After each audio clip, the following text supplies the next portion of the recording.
बहुत बहुत स्वागत है आप सभी का आपके अपने YouTube channel Shukla study point में। मैं शिवम शुक्ला आप सभी दोस्तों का हार्दिक स्वागत करता हूं। दोस्तों, आज की वीडियो के माध्यम से हम लोग जानेंगे बीए सेकंड सेमेस्टर में भूगोल अर्थात जियोग्राफी से कैसे कैसे प्रश्न आपके आने वाले आपकी परीक्षा में।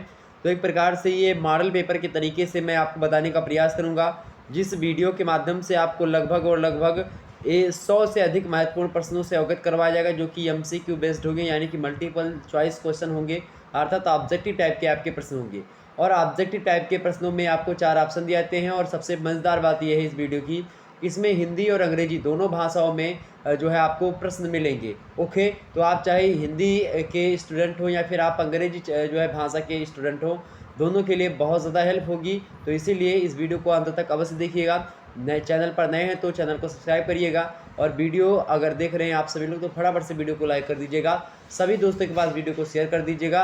प्रत्येक व्यक्ति का यह कर्तव्य है कि वो 10-10 व्यक्तियों से जो है वीडियो को लाइक और शेयर, चैनल को सब्सक्राइब करवाएं। ये आपका दायित्व है, आपका उत्तरदायित्व है, और आपसे यही मेरा जो है निवेदन भी रहेगा। चलिए, तो सॉल्व मॉडल पेपर है 2022 का बीए सेकंड सेमेस्टर, यानी कि बीए फर्स्ट ईयर का सेकंड सेमेस्टर जियोग्राफी अर्थात भूगोल के महत्वपूर्ण 100 ऑब्जेक्टिव टाइप के प्रश्न, जो कि और पेपर का आपके नाम क्या है, ह्यूमन जियोग्राफी। पेपर का क्या नाम है आपके, ह्यूमन जियोग्राफी एंड जो है प्रैक्टिकल जियोग्राफी, यानी कि बोले तो इसको हिंदी में मानव भूगोल और प्रायोगिक भूगोल। ओके, ये बात ध्यान रखिएगा। प्रश्न पत्र 1 मानव भूगोल, प्रश्न पत्र 2 प्रायोगिक भूगोल। तो जो प्रायोगिक भूगोल है उसमें कुछ मौखिक प्रश्न आपसे पूछे जाएंगे, वो कि जो है जो प्रैक्टिकल होता है आपका प्रैक्टिकल, तो वहाँ से तो उसके बारे में मैं मौखिक की तैयारी भी मैं करवा दूंगा, एक वीडियो में डाल दूंगा आपके लिए मौखिक प्रश्न क्या क्या पूछे जाते हैं। ठीक, तो उसको लेकर के आप परेशान बिल्कुल भी ना हो। आइए चलते हैं हम चैप्टर वाइज वीडियो को आगे बढ़ते हुए, मतलब कि हम जो है प्रत्येक चैप्टर से जो है लगभग 5 प्रश्नों को तैयार किए, मतलब कि 5-5 प्रश्न या 2-3 प्रश्न जो भी चैप्टर से बने हैं अच्छे अच्छे, उनको हमने यहाँ पर स्थान दिया है और आपके समक्ष वो आ रहे हैं, और यहीं से आपकी परीक्षा में प्रश्न आएंगे, ये 100% मान करके चलो। ओके, चलिए, पहला प्रश्न आपके समक्ष आ चुका है। आइए हम बात कर लेते हैं पहले चैप्टर से। पहला चैप्टर क्या है आपका, मानव भूगोल का अर्थ, परिभाषा, प्रकृति और विषय क्षेत्र। ये आपके जो है पहले चैप्टर का नाम है। पहले चैप्टर की अगर बात की मानव भूगोल की, तो इसमें हम क्या पढ़ते हैं, जो है ह्यूमन जियोग्राफी की मीनिंग देखते हैं, उसकी डेफिनेशन देखते हैं, और उसका नेचर एंड उसका स्कोप देखते हैं। ओके, तो ये चीज़ें हैं मानव भूगोल के बारे में। मानव भूगोल की परिभाषा जो है अलग अलग विद्वानों ने अलग अलग तरीके से दी है। उनमें से प्रोफेसर जो विडाल डी ला ब्लास हैं, जो कि फ्रांसीसी विद्वान हैं, वो कहते हैं कि मानव भूगोल विचारकों के विकास की अभिव्यंजना है, ना कि भौगोलिक ज्ञान के विस्तार और खोज का कोई तत्कालिक परिणाम है। यानी human geography is the recent जो है स्प्रंट फ्रॉम द जो है venerable trunk of geographical science. Okay, और इसी परिभाषा ने में उन्होंने स्पष्ट कर दिया कि मानव भूगोल का जन्म विकसित विचारों और ज्ञान की वृद्धि या फिर भौगोलिक खोजों के द्वारा ही संभव है। ये बात उन्होंने इसमें बता दी। ओके, तो इस प्रकार से मानव भूगोल में मुख्य रूप से हम 3 दृष्टिकोण देख सकते हैं। पहला, मानव भूगोल के क्रियाकलापों में सामाजिक तथ्यों का संबंध होता है। दूसरा, मानव के गूढ़ अध्ययन हेतु प्राकृतिक स्वरूपों एवं तथ्यों के अनुसार। और तीसरा होता है उपयुक्त प्रथम और द्वितीय जो तथ्य हैं उनके अनुसार संबंधों की व्याख्या की जाती है। तो मानव और प्रकृति के बीच में संबंध कहीं ना कहीं पे आप देखेंगे यहाँ पर जो है मानव भूगोल के जो है प्रकृति या मतलब उसकी विषय क्षेत्र के अंतर्गत हम लोग देखते हैं। अलग अलग विद्वान अलग अलग तरीके से परिभाषा देते हैं। उसमें अमेरिकी विद्वान है, अमेरिकी भूगोलवेत्ता हैं, उनका नाम है प्रोफेसर हंटिंगटन। और प्रोफेसर हंटिंगटन जो है मानव भूगोल की परिभाषा को देते हुए कहते हैं कि मानव भूगोल भौगोलिक वातावरण और मनुष्य के कार्यकलाप एवं गुणों के पारस्परिक संबंधों के स्वरूप और वितरण के अध्ययन के रूप में परिभाषित किया जा सकता है। ओके, ये बात किसने कही, अमेरिकी विद्वान है प्रोफेसर हंटिंगटन, उन्होंने बताई। इसके अलावा जर्मन जो है मानव भूगोल शास्त्री हैं, उनका नाम है रेटजल।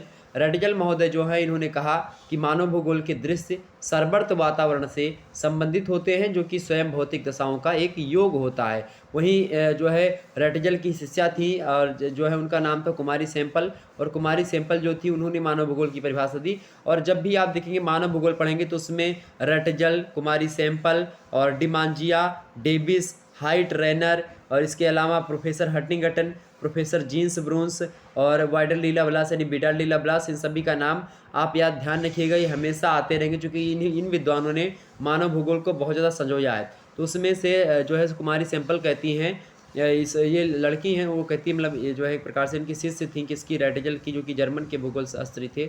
ओके, हंटिंगटन का नाम आपके जो है दिमाग में होना चाहिए। तो कुमारी सैंपल कहती हैं कि मानव भूगोल क्रियाशील मानव और अस्थायी पृथ्वी के परिवर्तनशील संबंधों का अध्ययन है। क्या कहा? मानव भूगोल जो होता है वो जो क्रियाशील मानव है ना और अस्थायी पृथ्वी है, पृथ्वी का जो परिवर्तन हो रहा है अस्थायी रूप से। आप देखते हैं पृथ्वी के परिवर्तन का जो संबंध है किसके किसके बीच का, तो मानव के क्रियाशील, जो क्रियाशील मानव वो भी क्रिया कर रहा है लगातार, और जो अस्थायी पृथ्वी है उसमें होने वाला जो परिवर्तन है, उन्हीं के दोनों के संबंधों का ही अध्ययन होता है मानव भूगोल। यानी कि human geography is the changing relationship between जो है unresting man and unstable earth. Okay, ये था जो है सैंपल की परिभाषा। इसके अलावा जो है डॉक्टर डेविस जो है डिमांजिया, इन सभी लोगों ने अलग अलग परिभाषा दी। डिमांजिया ने बड़ी छोटी परिभाषा दी है, बोले तो आप लोग मैं बता भी दूँ उनकी परिभाषा है डिमांजिया की। डिमांजिया कहते हैं कि मानव भूगोल समुदायों और समाजों के भौतिक वातावरण से संबंधों का अध्ययन होता है।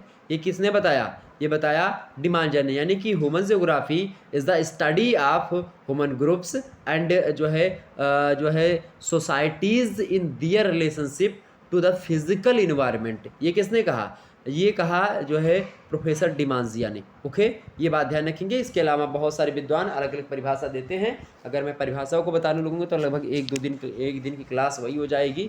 ओके, तो इतने विद्वान अलग अलग परिभाषा देते हैं, तो उन सभी को आप लोगों ने समझा। तो मानव भूगोल की प्रकृति की बात की है, तो मानव भूगोल की प्रकृति जो है एक प्रकार से आप देखेंगे ये अर्थ विज्ञान की श्रेणी में आएगा। तो सैंपल का विचार था कि मानव भूगोल क्रियाशील मानव एवं अस्थायी पृथ्वी के परिवर्तनशील संबंधों का अध्ययन है। इससे स्पष्ट हो जाता है कि मानव भूगोल की प्रकृति में संपूर्ण ग्लोब समाहित है, क्योंकि इसी पर मानव अपनी क्रियाकलाप करता है। तो कुल मिलाकर के बोले तो इस जो है मानव भूगोल जो है इसकी प्रकृति भी कहीं ना कहीं पे जो है कहीं ना कहीं पे वैज्ञानिक भी आप मान सकते, कोई उसमें दिक्कत नहीं है। क्योंकि जब भी हम मानव भूगोल की बात करते हैं तो मानव भूगोल में आप जनसंख्या के घनत्व का एक प्रकार से जब मापन करते हैं, फिर किसी की जो है तमाम सारी चीज़ों का मापन करते हैं, तो उसमें हम जो इसकी प्रकृति होती है उसको हम कहीं ना कहीं यानी उसको जो नेचर है वो वैज्ञानिक है, नहीं साइंटिफिक है, इसमें कहीं ना कोई दो राय नहीं होगी। ये बात भी आप ध्यान रखेंगे। तो ये चीज़ है, चर्चा करेंगे किसी दिन हम इन सभी मुद्दों पर। लेकिन ऑब्जेक्टिव टाइप वालों में आपसे जो प्रश्न पूछेगा हमारी चर्चा करते हैं। पहला प्रश्न है कि मानव भूगोल का जन्मदाता कौन था, यानी कि who was the founder of human geography, बताने का प्रयास करें सभी लोग। और अलग अलग मत रहे विद्वानों के हर एक चीज़ को लेकर के, मानव और जो है भौतिक वातावरण और मानवीय जो है वातावरण रहा है, उन सभी के बारे में चर्चा करें किसी दिन। और जो है अलग अलग विद्वानों ने अलग अलग तरीके से मानव भूगोल के बारे में बताया, तो उसमें सभी के नाम मैंने आपको विस्तार से बताए। और जो है तमाम प्रकार की चीज़ें हैं मानव भूगोल को लेकर के। हालांकि यहाँ पर प्रश्नों को समझेंगे तो ज़्यादा बेटर रहेगा, आपकी परीक्षा सर पर है तो इसीलिए आप ज़्यादा विस्तार से बताना उतना उचित नहीं होगा। लेकिन फिर भी मैंने जो कुछ भी था आपको परिभाषा वगैरह बता दी। हो सकता है एग्जाम्स में यहीं से एक आध परिभाषाओं से प्रश्न बन जाए, लेकिन फिर भी आप यहाँ पर देखिएगा। ओके, चलिए मानव भूगोल का जन्मदाता कौन था भाई, यानी कि who was the founder of human geography. Most important प्रश्न है, एग्जाम्स में छपेगा, ये बात आप ध्यान रखेंगे। तो कौन है भाई? रेटजल जो थे, रेटजल ऑप्शन नंबर ए में दिए हैं, रेटजल महोदय फाउंडर ऑफ ह्यूमन जियोग्राफी, यानी कि मानव भूगोल के जन्मदाता है कौन? Ratzel. Okay, option number A होगा करेक्ट। अगला प्रश्न है मानव भूगोल क्रियाशील मानव और अस्थायी पृथ्वी के परिवर्तनशील संबंधों का अध्ययन है। ये विचार किसके हैं, यानी कि human geography is the changing relationship between unresting man and unstable earth, whose views are these. यानी कि आप बोले तो ये विचार जो थे वो किसके थे, या ये विचार किसके हैं? तो अभी भी मैंने आपको बताया ये विचार किसके भाई, ये कुमारी सैंपल के विचार हैं। किसके विचार हैं? कुमारी सैंपल के विचार हैं। ये मैंने आपको अभी भी बताया भी था पहले। तो ऑप्शन नंबर इसका बी करेक्ट है। मानव भूगोल की परिभाषा को देते हुए कुमारी सैंपल जो कि रेटजल की शिष्या हैं और अमेरिकी भूगोलवेत्ता, अमेरिका में भी ये कहीं ना कहीं पे रही हैं, और जर्मन भूगोलवेत्ता वो थी जिनसे इन्होंने शिक्षा ग्रहण करी। और कुल मिलाकर के इन्होंने मानव भूगोल की बड़ी अच्छी परिभाषा दी कि मानव भूगोल क्रियाशील मानव और अस्थायी पृथ्वी के परिवर्तनशील संबंधों का अध्ययन है। ओके, विचार कुमारी सैंपल का है। ऑप्शन नंबर इसका बी करेक्ट होगा, यानी कि बा ऑप्शन इज राइट आंसर। बहुत ही महत्वपूर्ण प्रश्न है, हिंदी और अंग्रेजी दोनों भाषाओं में आपको दिखाई पड़ रहे हैं प्रश्न, और एक प्रकार से बहुत बड़ी एक प्रकार से आप लोगों के समक्ष जो चुनौती थी अंग्रेजी और हिंदी को लेकर के, वो अब शुक्ला स्टडी पॉइंट के द्वारा समाप्त की जा रही है। आइए अगला देखते हैं। अगला प्रश्न आपके समक्ष है, निम्नलिखित में से किसका संबंध मानव भूगोल से नहीं है, यानी कि which of the following is not related to human geography, बताने का प्रयास करें। ऑप्शन है ए डिमांजिया, ऑप्शन बी है पीएम राक्सबी, और आपको सी में दिया है डीएच डेविस, एंड डी में दिया है आपको इरविन रेस। बताने का प्रयास करें सभी लोग फटाफट से। एक बार वीडियो को लाइक और शेयर करते रहिएगा।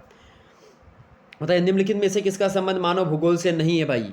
तो डिमांजिया का तो है, ये तो आप सभी को पता है, डिमांजिया का है, डेविस का है। तो ये तो दोनों एकदम से कन्फर्म है, डिमांजिया और डेविस। तो आ और सा तो हो ही नहीं सकता। अब बचे आपके दो, कौन कौन से? पीएम राक्सबी और बचे कौन? Irwin range. ओके, तो बताने का प्रयास करें इनमें से कौन सा होगा, तीसरे का करेक्ट आंसर क्या होगा?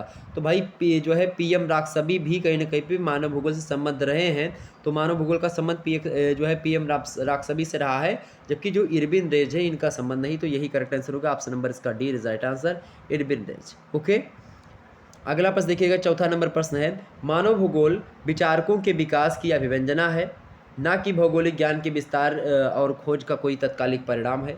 मोस्ट इंपॉर्टेंट ये प्रश्न है। प्रश्न क्या कह रहा है कि मानव भूगोल विचारकों के विकास की अभिव्यंजना है, ना कि भौगोलिक ज्ञान के विस्तार और खोज का कोई तत्कालिक परिणाम है। यह परिभाषा किसने दी? यानी कि human geography is the recent sprout जो है sprout from the venerable trunk of geographical science who gave this definition. ये अभी मैंने बताया था, बताने का प्रयास करेंगे। ये जीन्स ब्रोंस ने कहा, या फिर विडाल डी लाब्लास ने कहा, या ई हंटिंगटन ने कहा, या फ्रेडरिक रैटजल ने कहा। बताने का प्रयास करेंगे। फटाफट से एक बार वीडियो को लाइक और शेयर करते रहिएगा। चलिए बताइए, सभी लोग बताने का प्रयास करेंगे, बातचीत ना करें कमेंट सेक्शन में। चले, तो चौथे का करेक्ट आंसर क्या होगा? बिल्कुल बिल्कुल बिल्कुल विडाल डी लाब्लास का एक कथन है, Vidal de la Blache, option number B correct answer. अगला प्रश्न आपके समक्ष पांचवा नंबर प्रश्न है, एंथ्रोपोजोग्राफी किसने लिखी?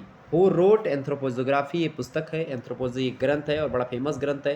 देखिए डिमांजिया ने लिखा, फ्रेडरिक रैटजल ने, या जीन्स ब्रूंस ने, या लेवान ने, किसने लिखा है? तो ये एंथ्रोपोजोग्राफी जो है ये फ्रेडरिक रैटजल का ग्रंथ है और बड़ा फेमस ग्रंथ है। ऑप्शन नंबर इसका बी करेक्ट होगा, इज राइट आंसर। अगला प्रश्न देखिएगा आप सभी लोग। अगला प्रश्न आपके समक्ष है जो है चैप्टर 2 को लेकर के। चैप्टर 2 का आपके नाम क्या है? अच्छा, ये ज़्यादा बेटर है कि एक हर चैप्टर से आपको एक एक दो प्रश्न मिल जाएंगे, तो थोड़े बहुत उसके बारे में बातें। तो मानव भूगोल का विकास क्रम, पेपर 2 का नाम, चैप्टर 2 का नाम है मानव भूगोल का विकास क्रम। मानव भूगोल के विकास क्रम का मतलब क्या है? जैसे कि आप देखेंगे कि प्राचीन काल में मानव भूगोल का जो है कैसा रहा है, वैसे आप देखेंगे कि जो है प्राचीन काल में यूनानी विद्वानों की अगर बात किया जो है भारत के भू और चीन में आप देखेंगे तो प्राकृतिक शक्तियों के प्रभाव को मानने लगे लोग। उसमें सूर्य, वायु, अनिल, जल, इन सभी के बारे में बताया जाने लगा। तो कहीं ना कहीं पे आप देखेंगे भौतिक भूगोल के जो है ज़्यादा चीज़ें मिलती हैं किसमें? जो भारतीय जो है चीज़ें रही हैं। इसके अलावा प्राचीन यूनानी विद्वानों में आप प्लेटो को देखेंगे, थेल्स को देखेंगे, हिपोक्रेटस, हेरोडोटस, टालेमी, और रोमन विद्वानों में आप देखेंगे तमाम सारे जो है लोग आते हैं।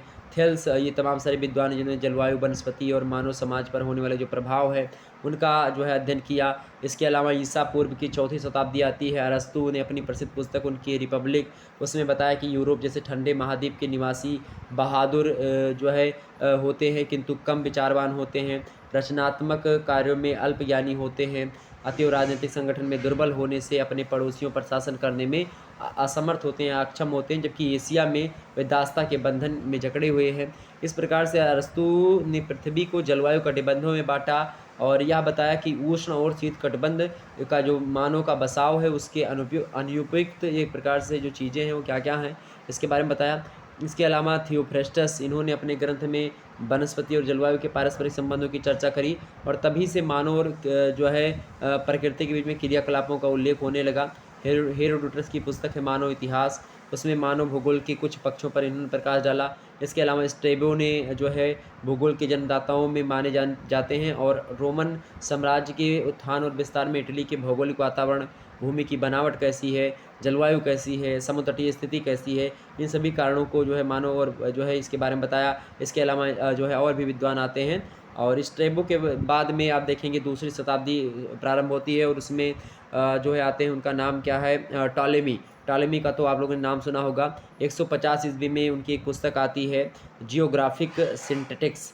ओके, ये इनकी पुस्तक है। तो ये इस पुस्तक में इन्होंने गणित, भूगोल और जो है अक्षांश जो देशांतर रेखाएं हैं उनके बारे में बताया। और ये एक प्रकार से मानव भूगोल में के क्षेत्र में कोई जो है उल्लेखनीय कार्य नहीं किया, लेकिन फिर भी भौतिक भूगोल में जो है में इनका नाम जो है अग्रणी आता है।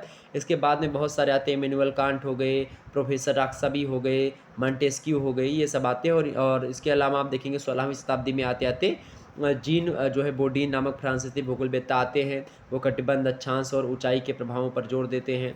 और साथ ही साथ जीन बोडी ने भी बताया कि उत्तरी देशों के निवासी पशुवत होते हैं, निर्दयी होते हैं और साहसी होते हैं, जबकि जो दक्षिणी देश होते हैं, दक्षिणी देशों के जो निवासी होते हैं वो प्रतिहिंसक होते हैं, चतुर होते हैं और बुद्धिमान होते हैं।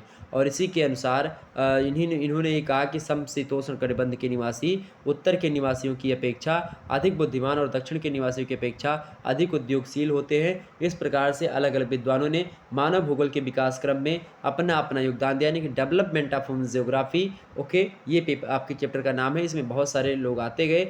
तो ये प्राचीन काल में मानव भूगोल के बारे में बातें थी। इसके बाद में मध्यकाल आता है। मध्यकाल में आप देखेंगे अल इदरीसी, इसके अलावा 17वीं शताब्दी में आप देखेंगे क्लूबेरियस हो गए, ये आते हैं। मॉन्टेस्क्यू भी इसी में कहीं ना कहीं पे अपना योगदान देते हैं। इसके अलावा आप देखेंगे जो है बुशिंग हो गए या जो है बुचावे हो गए। इसके अलावा आप देखेंगे होममेयर हो गए, ये सब, और जीवन हो गए, ये सब आते हैं। फ्रोस्टर बंधु हो गए। इन्होंने अपने विचारों के माध्यम से क्या किया कि पृथ्वी और स्थल, थल, सागर, वायुमंडल, पृथ्वी के गोले के परिवर्तन, पशु एवं वनस्पति एवं मानव शीर्षकों से तमाम सारी पुस्तकों को भी लॉन्च किया। और मानव बसाव, जनसंख्या के घनत्व कैसी, परिवहन की सुविधा कैसी है, इन सभी के बारे में बताने का प्रयास किया। और जो फोस्टर बंधु हैं, इनके प्रयास से ही ना केवल भूगोल बल्कि मानव भूगोल को एक प्रकार से नई दिशा और नई एक प्रकार से नींव मिलती है, जिस पर मानव भूगोल आगे बढ़ता है। उसके बाद भी आधुनिक काल में आप देखेंगे मानव भूगोल के बारे में, तो आधुनिक में तो आप तमाम सारे पता ही होगा। जो है इमैनुअल कांट आते हैं, और इसके अलावा कार्ल रिटर, हम्बोल्ट, फ्रोबेल, फैसल, अरिस्थोफेन महोदय, फ्रेडरिक रेटरजल। ओके, ये सब बड़े इंपॉर्टेंट हैं। और जर्मनी के अतिरिक्त आप देखेंगे ये सब जर्मन भूगोलवेत्ता रहे हैं, ठीक है। और इसके अलावा आप देखेंगे तमाम सारे विद्वान और भी, जैसे कि 19वीं और 20वीं शताब्दी में फ्रांस में मानव भूगोल में तमाम सारे परिवर्तन हुए और बहुत सारे विकास हुए, जैसे कि रेकलस हो गया, विडाल डी लाब्लास, ये सब जर्मनी से थे।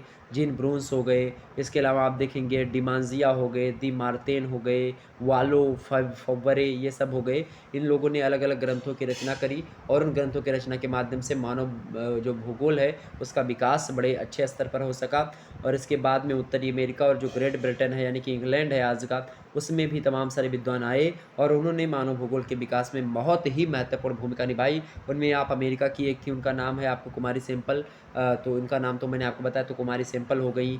और इसके अलावा आप देखेंगे, और कुमारी सेम्पल का पूरा नाम क्या है, ईसी सेम्पल। ओके, हंटिंगटन इसके बाद में, बोमेन हो गए इसी काल में है, मतलब कि अमेरिका के और ग्रेट ब्रिटेन के ही हैं। और कार्ल सावर हो गए, ग्रिफिथ टेलर हो गए, ये सब जो है मानव भूगोल पर तमाम सारे ग्रंथ लिखते हैं। और इसके अलावा आप देखेंगे ब्रिटेन के, ये अमेरिका के थे जो हमने भी बताए। ग्रेट ब्रिटेन के जैसे कि हर्बर्टसन हो गए, मैकेंडर हो गए, राक्साबी हो गए, फ्लोर हो गए, ये सब जो है विद्वान आते हैं और एक प्रकार से मानव भूगोल के विकास में योगदान देते हैं। मानव भूगोल की जर्मन विचारधारा में आप देखेंगे तो उसमें वातावरण का निश्चयवाद प्रतिपादित होता है। इमैनुअल कांट आते हैं, अलेक्जेंडर वान हम्बोल्ट, ये सब आते हैं। इसके अलावा आप देखेंगे जो है तमाम सारे विद्वान आते हैं। अब किसी दिन चर्चा करेंगे, फ्रेडरिक रेटजल हो गए, इन लोगों ने अलग अलग तरीके से बातें बताई। और वातावरण का निश्चयवाद का प्रतिपादन रेटजल वगैरह इत्यादि विद्वानों ने किया। ओके, अपने जो है उनकी पुस्तक एंथ्रोपोजोग्राफी। इसके अलावा मानव भूगोल के तमाम सारे अध्ययन के जो है उपागम या स्रोत आते गए, और इस प्रकार से मानव भूगोल के बारे में अध्ययन हमको मिलता गया और इसके बारे में हमको जानकारी प्राप्त होती गई। आगे बढ़ते हैं, अगला प्रश्न आपके समक्ष आ चुका है। जियोग्राफिक जो है सिंटैक्स किसने लिखी, यानी कि who wrote geographic syntax. Geographic syntax एक पुस्तक है, इसको किसने लिखा, मोस्ट और मोस्ट इंपॉर्टेंट है, स्ट्रैबो ने लिखा, टॉलेमी ने लिखा, इमैनुअल कांट ने लिखा, या अरस्तु ने लिखा, बताने का प्रयास करेंगे सभी लोग। तो जियोग्राफिक सिंटैक्स पुस्तक जो लिखी है वो किसने लिखी है, वो लिखने वाले हैं टॉलेमी महोदय। ऑप्शन नंबर इसका बी करेक्ट होगा। अगला प्रश्न है, पार्थिव एकता का सिद्धांत प्रतिपादन, मतलब कि पार्थिव एकता का सिद्धांत का प्रतिपादन किसने किया, हु प्रोपाउंडेड प्रिंसिपल ऑफ जो है जो भी यहाँ पर जो है लिखा हुआ है टेरेस्ट्रियल जो है यूनिटी, ये किसने लिखी पुस्तक। पार्थिव एकता का जो सिद्धांत है इसका प्रतिपादन किसने किया, पार्थिव एकता के सिद्धांत का प्रतिपादन करने वाले विद्वान है वान हम्बोल्ट। ऑप्शन नंबर बी में दिए, ये करेक्ट आंसर होंगे। अगला प्रश्न देखिएगा, तीसरा नंबर प्रश्न दिया हुआ है, निम्न में से कौन निश्चयवाद का समर्थक नहीं है। निम्न में से कौन निश्चयवाद का समर्थक नहीं है, यानी कि among the following who is not the follower of environmental जो है डिटर्मिनिज्म, यानी कि कौन निश्चयवाद का समर्थक नहीं है इनमें से। सबसे पहले जानते हैं कौन कौन जो है निश्चयवाद के समर्थक हैं। इनमें से तीन विद्वान जाहिर सी बातें होंगे, जैसे कि इसमें जो है कुमारी सेम्पल, फ्रेडरिक रेटजल और इमैनुअल कांट जो हैं ये निश्चयवाद के समर्थक हैं, जबकि विडाल डी लाब्लास जो है ये निश्चयवाद के समर्थक नहीं है। ओके, तो ऑप्शन नंबर इसका ए करेक्ट होगा। ओके, अगला प्रश्न आप देखिएगा, अगला प्रश्न आपके समक्ष है, चौथा नंबर प्रश्न है, ईसा बोमेन भूगोलवेत्ता थे, यानी ईसा बोमेन वाज द जियोग्राफर, यानी कहाँ के जियोग्राफी थे, यानी जियोग्राफी मतलब कि भूगोलवेत्ता ये कहाँ के थे, ठीक है, बताने का प्रयास करें। अमेरिकन थे या फिर ऑस्ट्रेलियन थे या ब्रिटिश थे या फ्रांसीसी थे। तो भाई ईसा बोमेन जो थे वो कहाँ के भूगोलवेत्ता थे, तो आपसे ऐसे पूछेगा। और मैंने लगभग बहुत सारे विद्वानों के नाम भी आपको बताए हैं और उनके देश के नाम भी आपको बताए हैं। तो ईसा बोमेन जो थे वो भूगोलवेत्ता कहाँ के थे भाई, ईसा बोमेन तो वो थे अमेरिकन भूगोलवेत्ता, ईसा बोमेन अमेरिकन भूगोलवेत्ता। ऑप्शन नंबर इसका ए करेक्ट होगा, यानी कि ऑप्शन। अगला प्रश्न आपके समझ पाँचवां नंबर, प्रसंभववाद शब्द का जो है प्रयोग है सबसे मतलब कि किसने किया था, who used the word possibilism, okay, A Herbertson या फिर एल्बर्थ हंटिंगटन या फिर OH स्पेट या फिर ग्रिफिथ टेलर, किसने किया, तो प्रसंभाव्यवाद या फिर जिसको आप जो है प्रोबेबिलिज्म, तो प्रोबेबिलिज्म का जो है सबसे पहले प्रयोग या फिर किसने इसका प्रतिपादन किया, शब्द का प्रयोग किसने किया, तो किसने किया था, OH स्पैट महोदय ने, किसने किया, ऑप्शन नंबर सी में जो दिए हैं OH स्पैट महोदय। आगे बढ़ते हैं अगले प्रश्न की ओर। अगला प्रश्न आपके समक्ष देखिएगा चैप्टर नंबर 3 से, और देखते हैं हम आखिरकार मानव एवं वातावरण के बीच के संबंध को लेकर के तीसरे चैप्टर का आपके क्या नाम है, मानव एवं वातावरण के बीच के संबंध, ओके।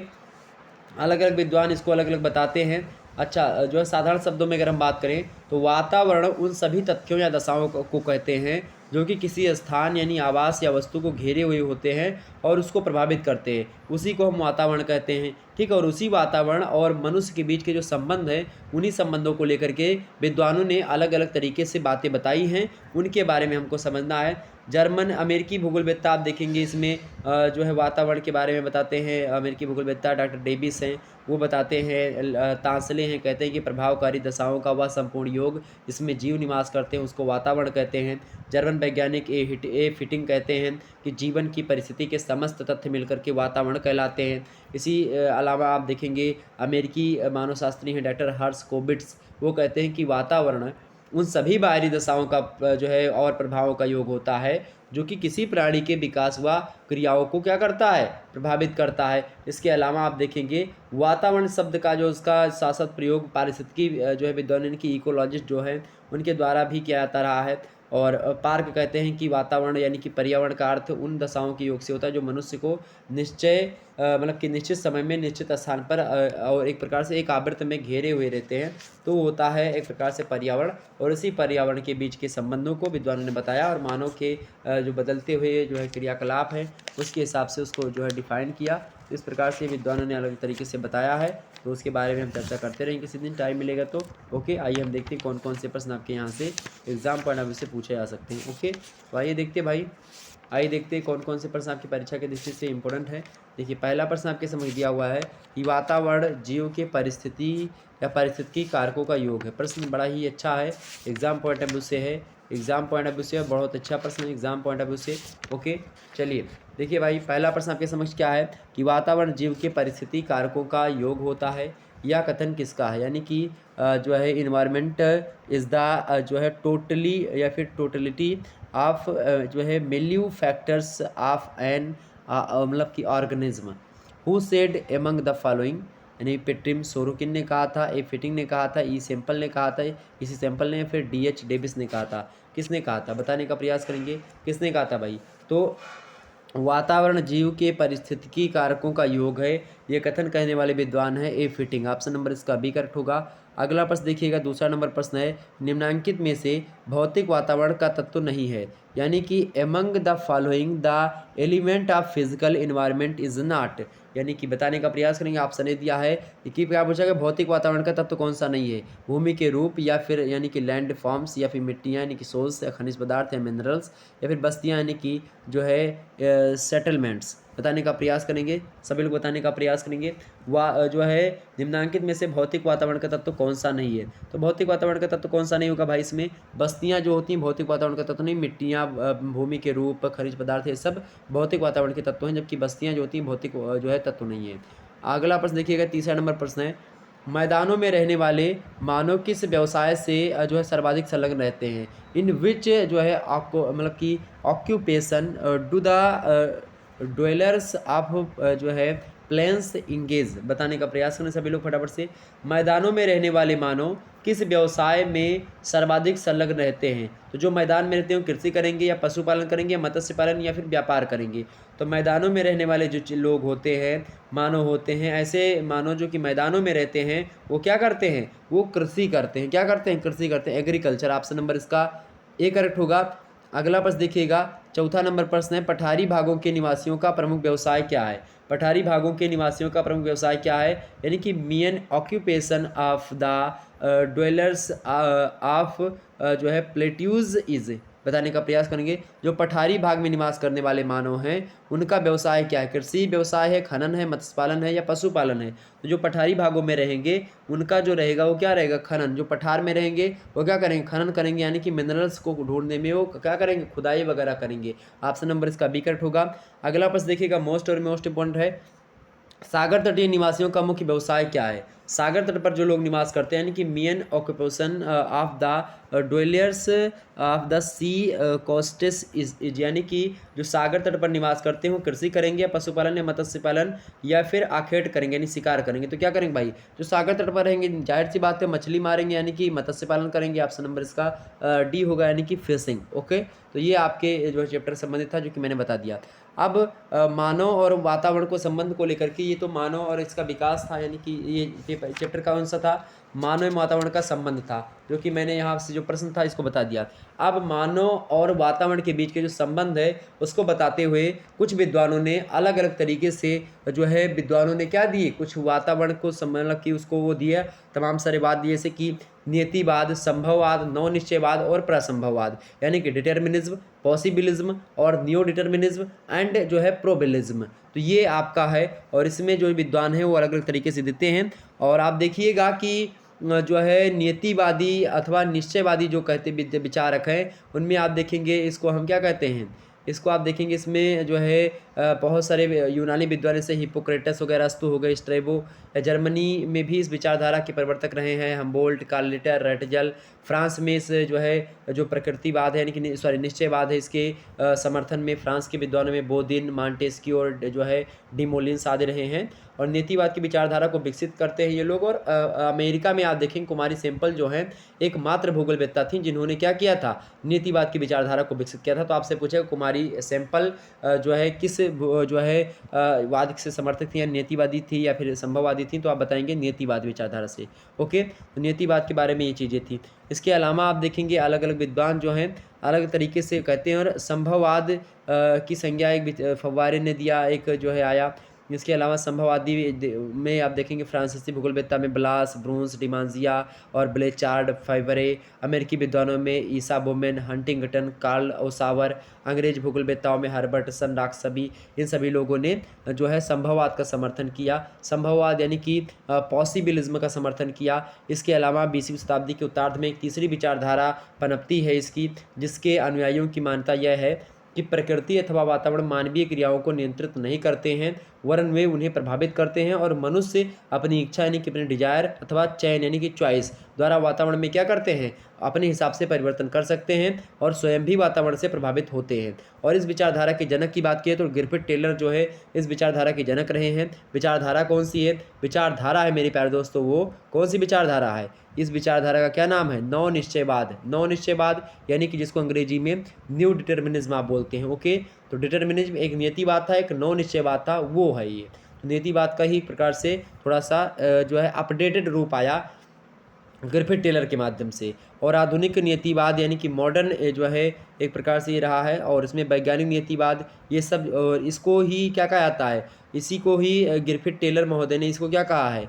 ठहरो और जाओ, यानी कि जो है रुको, स्टॉप एंड गो डिटर्मिनिज्म, यानी कि रुको एंड जाओ सिद्धांत कहा जाता है नौ निश्चयवाद को ही। ओके, यानी कि जिस प्रकार से प्रकृति जो होती है, प्रकृति एक प्रकार से सोचिए कि उस ट्रैफिक पुलिस की तरह है जो कि एक जो है चौराहे पर और खड़ी हुई है ट्रैफिक पुलिस के रूप में। और वो जिस तरफ जिसको गाड़ी जिस सड़क की तरफ हाथ करती है वो रुक जाता है, जिसको कहती है जाओ वो चला जाता है। तो इस प्रकार से प्रकृति जो होती है वो ट्रैफिक पुलिस है जो कि जब चाहती है जब मानव को इधर उधर घुमाती रहती है। जाना मानव को है, करना सब मानव को है, लेकिन आप ट्रैफिक रूल तोड़ सकते हैं, लेकिन उसके लिए आपको दंड मिलेगा। ठीक है। लेकिन अगर वो उसके हिसाब से लेंगे तो वो जिस हिसाब से बोलेगी उस हिसाब से करना पड़ेगा, ये चीज़ है। तो इसके बारे में तमाम सारे विद्वान अलग विचार देते हैं। तो ये जो है डॉक्टर टैथम महोदय प्रति जो है प्रगति सूचक संभववाद इसी को कहते हैं। तो इस प्रकार से जो है मानव भूगोल की 3 विचारधाराएँ हैं। नियतिवाद या निश्चयवाद, जिसमें प्रकृति को सर्वशक्तिमान बताया जाता है। पहला वाद कौन सा है? नियतिवाद यानी कि निश्चयवाद। इसको क्या कहा जाता है? प्रकृति को यहाँ पर सर्वशक्तिमान बताया गया कि प्रकृति ही सब कुछ है।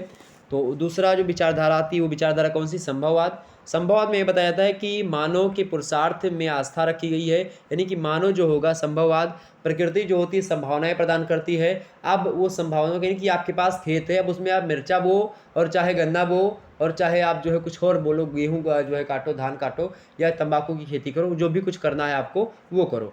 तो खेत आपके पास प्रकृति के द्वारा है, जल आपके पास प्रकृति के द्वारा है, तो जल आपको मिला हुआ प्रकृति के द्वारा प्रदत्त है। अब चाहे आप उसके कपड़ा धुलो और चाहे उसको पीने के योग्य बनाओ और चाहे उससे जो है अन्य कोई कार्य करो। ओके, तो ये है एक प्रकार से दूसरा यानी कि संभववाद। तीसरा कौन सा आता है? तीसरा जो आपका वाद है नौ निश्चयवाद, जिसमें क्या होता है मानव पर नियंत्रण के स्थान पर प्रभाव के महत्व पर जो है अधिक बल दिया गया है, ये चीज़ है। तो नौ निश्चयवाद यानी नियति, सब मैंने इसके सभी के बारे में आपको बता दिया।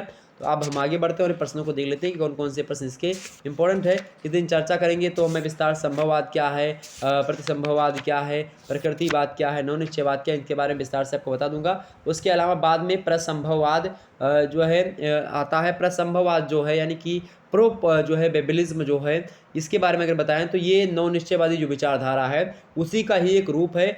और इस विचारधारा में प्रकृति और मानव दोनों में से किसी को भी बहुत अधिक शक्तिशाली नहीं माना गया है, अपितु बीच का रास्ता अपनाया गया है। ऑस्ट्रेलियाई विद्वान जो है इसे सर्वोत्तम जो है मानते हैं प्रसंभववाद को, और इसके लिए प्रसंभववाद यानी कि प्रोबेबिलिज्म शब्द का प्रयोग करते हैं। स्पेट नामक जो है विद्वान का मानना है कि वातावरण मानव के लिए अनेक संभावनाएं रखता है तथा मानव इन संभावनाओं का चयन करके उपयोग में लाता है। तो प्रसंभववाद जो है वो कहीं ना कहीं पे अपडेटेड रूप है, किसका? अपडेटेड रूप है नौ निश्चयवादी विचारधारा का। तो एक प्रकार से ये भी मान लीजिएगा, जो मैंने बताया कि खेत वगैरह मिलेगा तो ठीक इसी भी प्रकार की विचारधारा है, और इसी को लोग जो है और वैज्ञानिक निश्चयवाद भी इसी को कहते हैं, नौ निश्चयवाद को ही। तो ये बुलरिज महोदय का कथन है, ठीक है, ये बात आप ध्यान रखेंगे। तो इस प्रकार से बुलरिज, ये ईस्ट, ये सभी लोग इसके समर्थन में रहे हैं। अब आइए हम बात कर लेते हैं कि कौन कौन से प्रश्न यहाँ से बन सकते हैं। चलिए,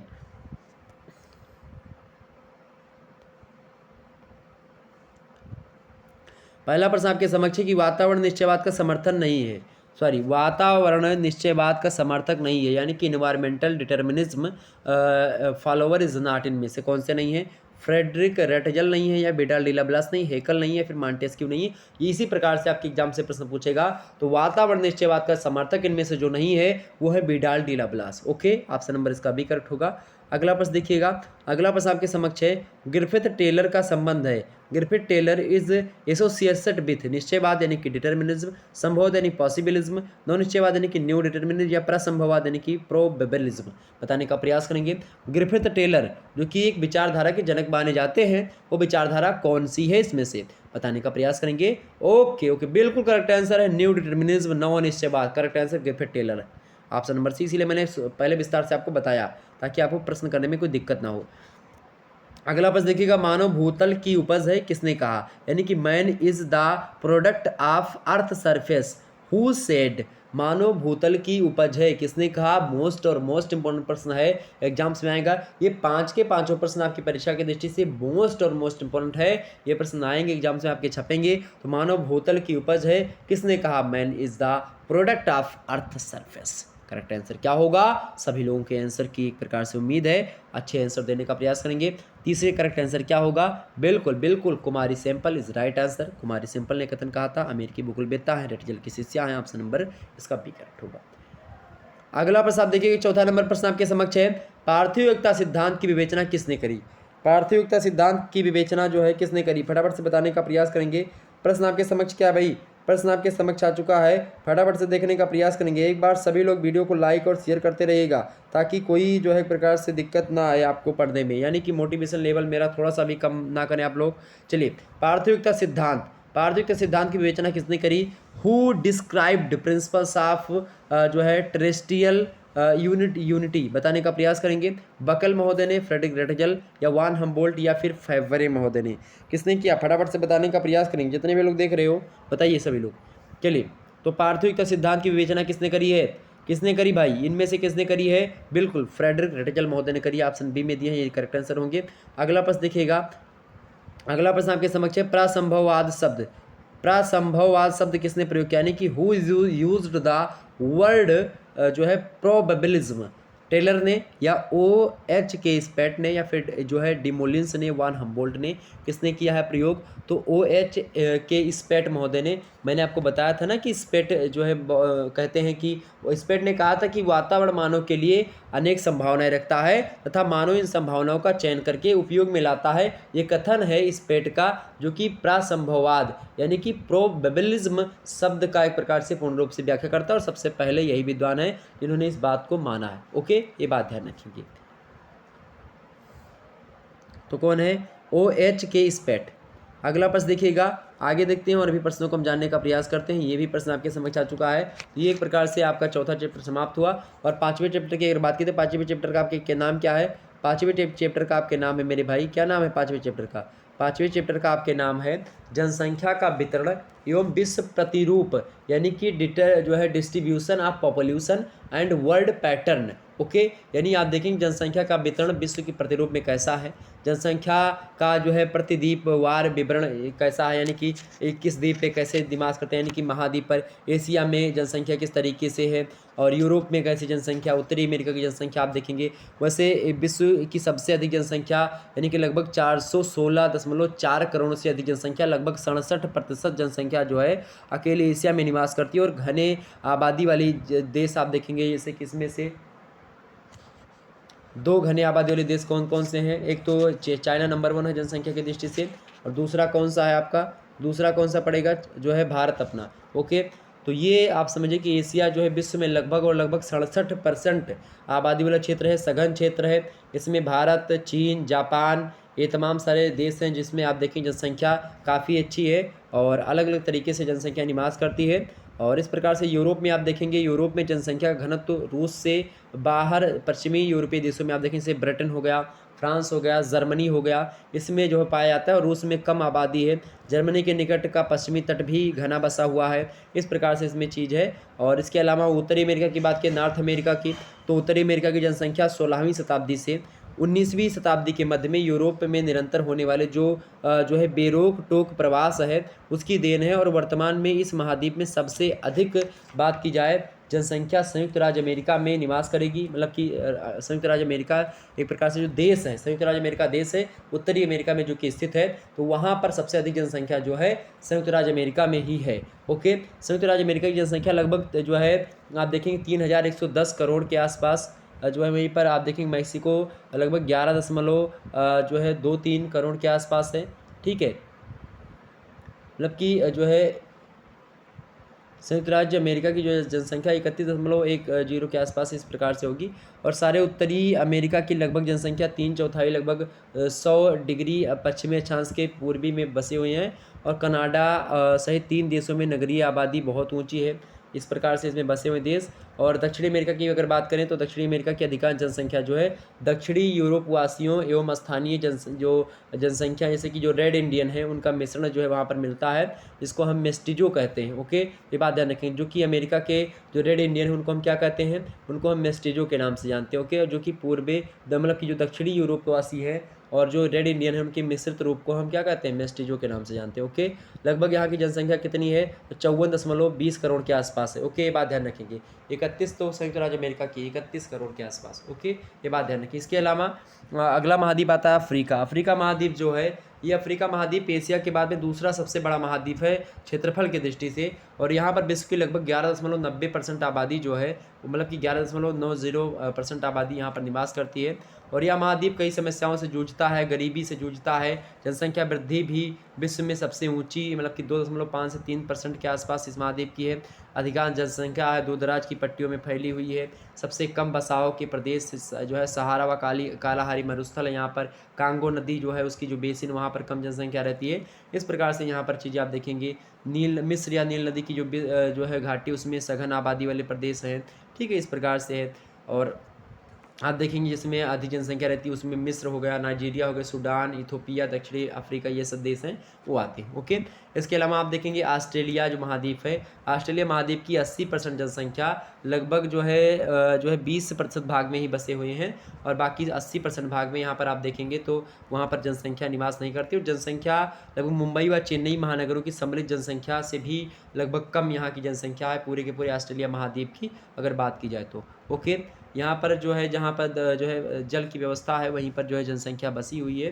तो इस प्रकार से आप देख सकते हो, इस प्रकार से मैंने आपको बताया। ओके, तो समझ में आ गया होगा आपको। तो यहाँ पर जनसंख्या के कुछ प्रारूप इस तरीके से हैं। जनसंख्या घनत्व के साथ साथ वहाँ का व्यापार कैसा है, सभी के बारे में प्रश्न आपसे पूछा जाएगा। तो बस यही थी जो कि बारे में मैंने आपको बता दिया, कोई दिक्कत की बात और नहीं होनी चाहिए। आगे बढ़ते हैं और इन मुद्दों को हम समझने का प्रयास करते हैं। ओके, तो ये था आपका 6वां चैप्टर। देखिए पहला प्रश्न आपके समक्ष क्या है, पहला प्रश्न इसको लेकर के, पहला प्रश्न क्या चैप्टर में कि पृथ्वी पर मानव निवास कब से प्रारंभ हो गया था, यानी कि व्हेन डिड स्टार्ट ह्यूमन जो है ड्वेलिंग ऑन द अर्थ। प्रश्न आपसे क्या है कि पृथ्वी पर मानव निवास कब से प्रारंभ हो गया था, ईओसीन युग से या प्लाइयोसीन युग से या फिर जो है प्लेइस्टोसीन युग या फिर ईओलियन युग, बताने का प्रयास करेंगे। तो भाई जो है ईओसीन युग से ही पृथ्वी पर मानव निवास का जो है प्रारंभ हो गया था। ऑप्शन नंबर इसका ए करेक्ट होगा। अगला प्रश्न देखिएगा, जो है दूसरा नंबर प्रश्न है, विश्व में किस देश की जनसंख्या सर्वाधिक है, which country of the world has the highest population. विश्व में किस देश की जनसंख्या सर्वाधिक है, भारत की, चीन की, पाकिस्तान की, संयुक्त राज्य अमेरिका की।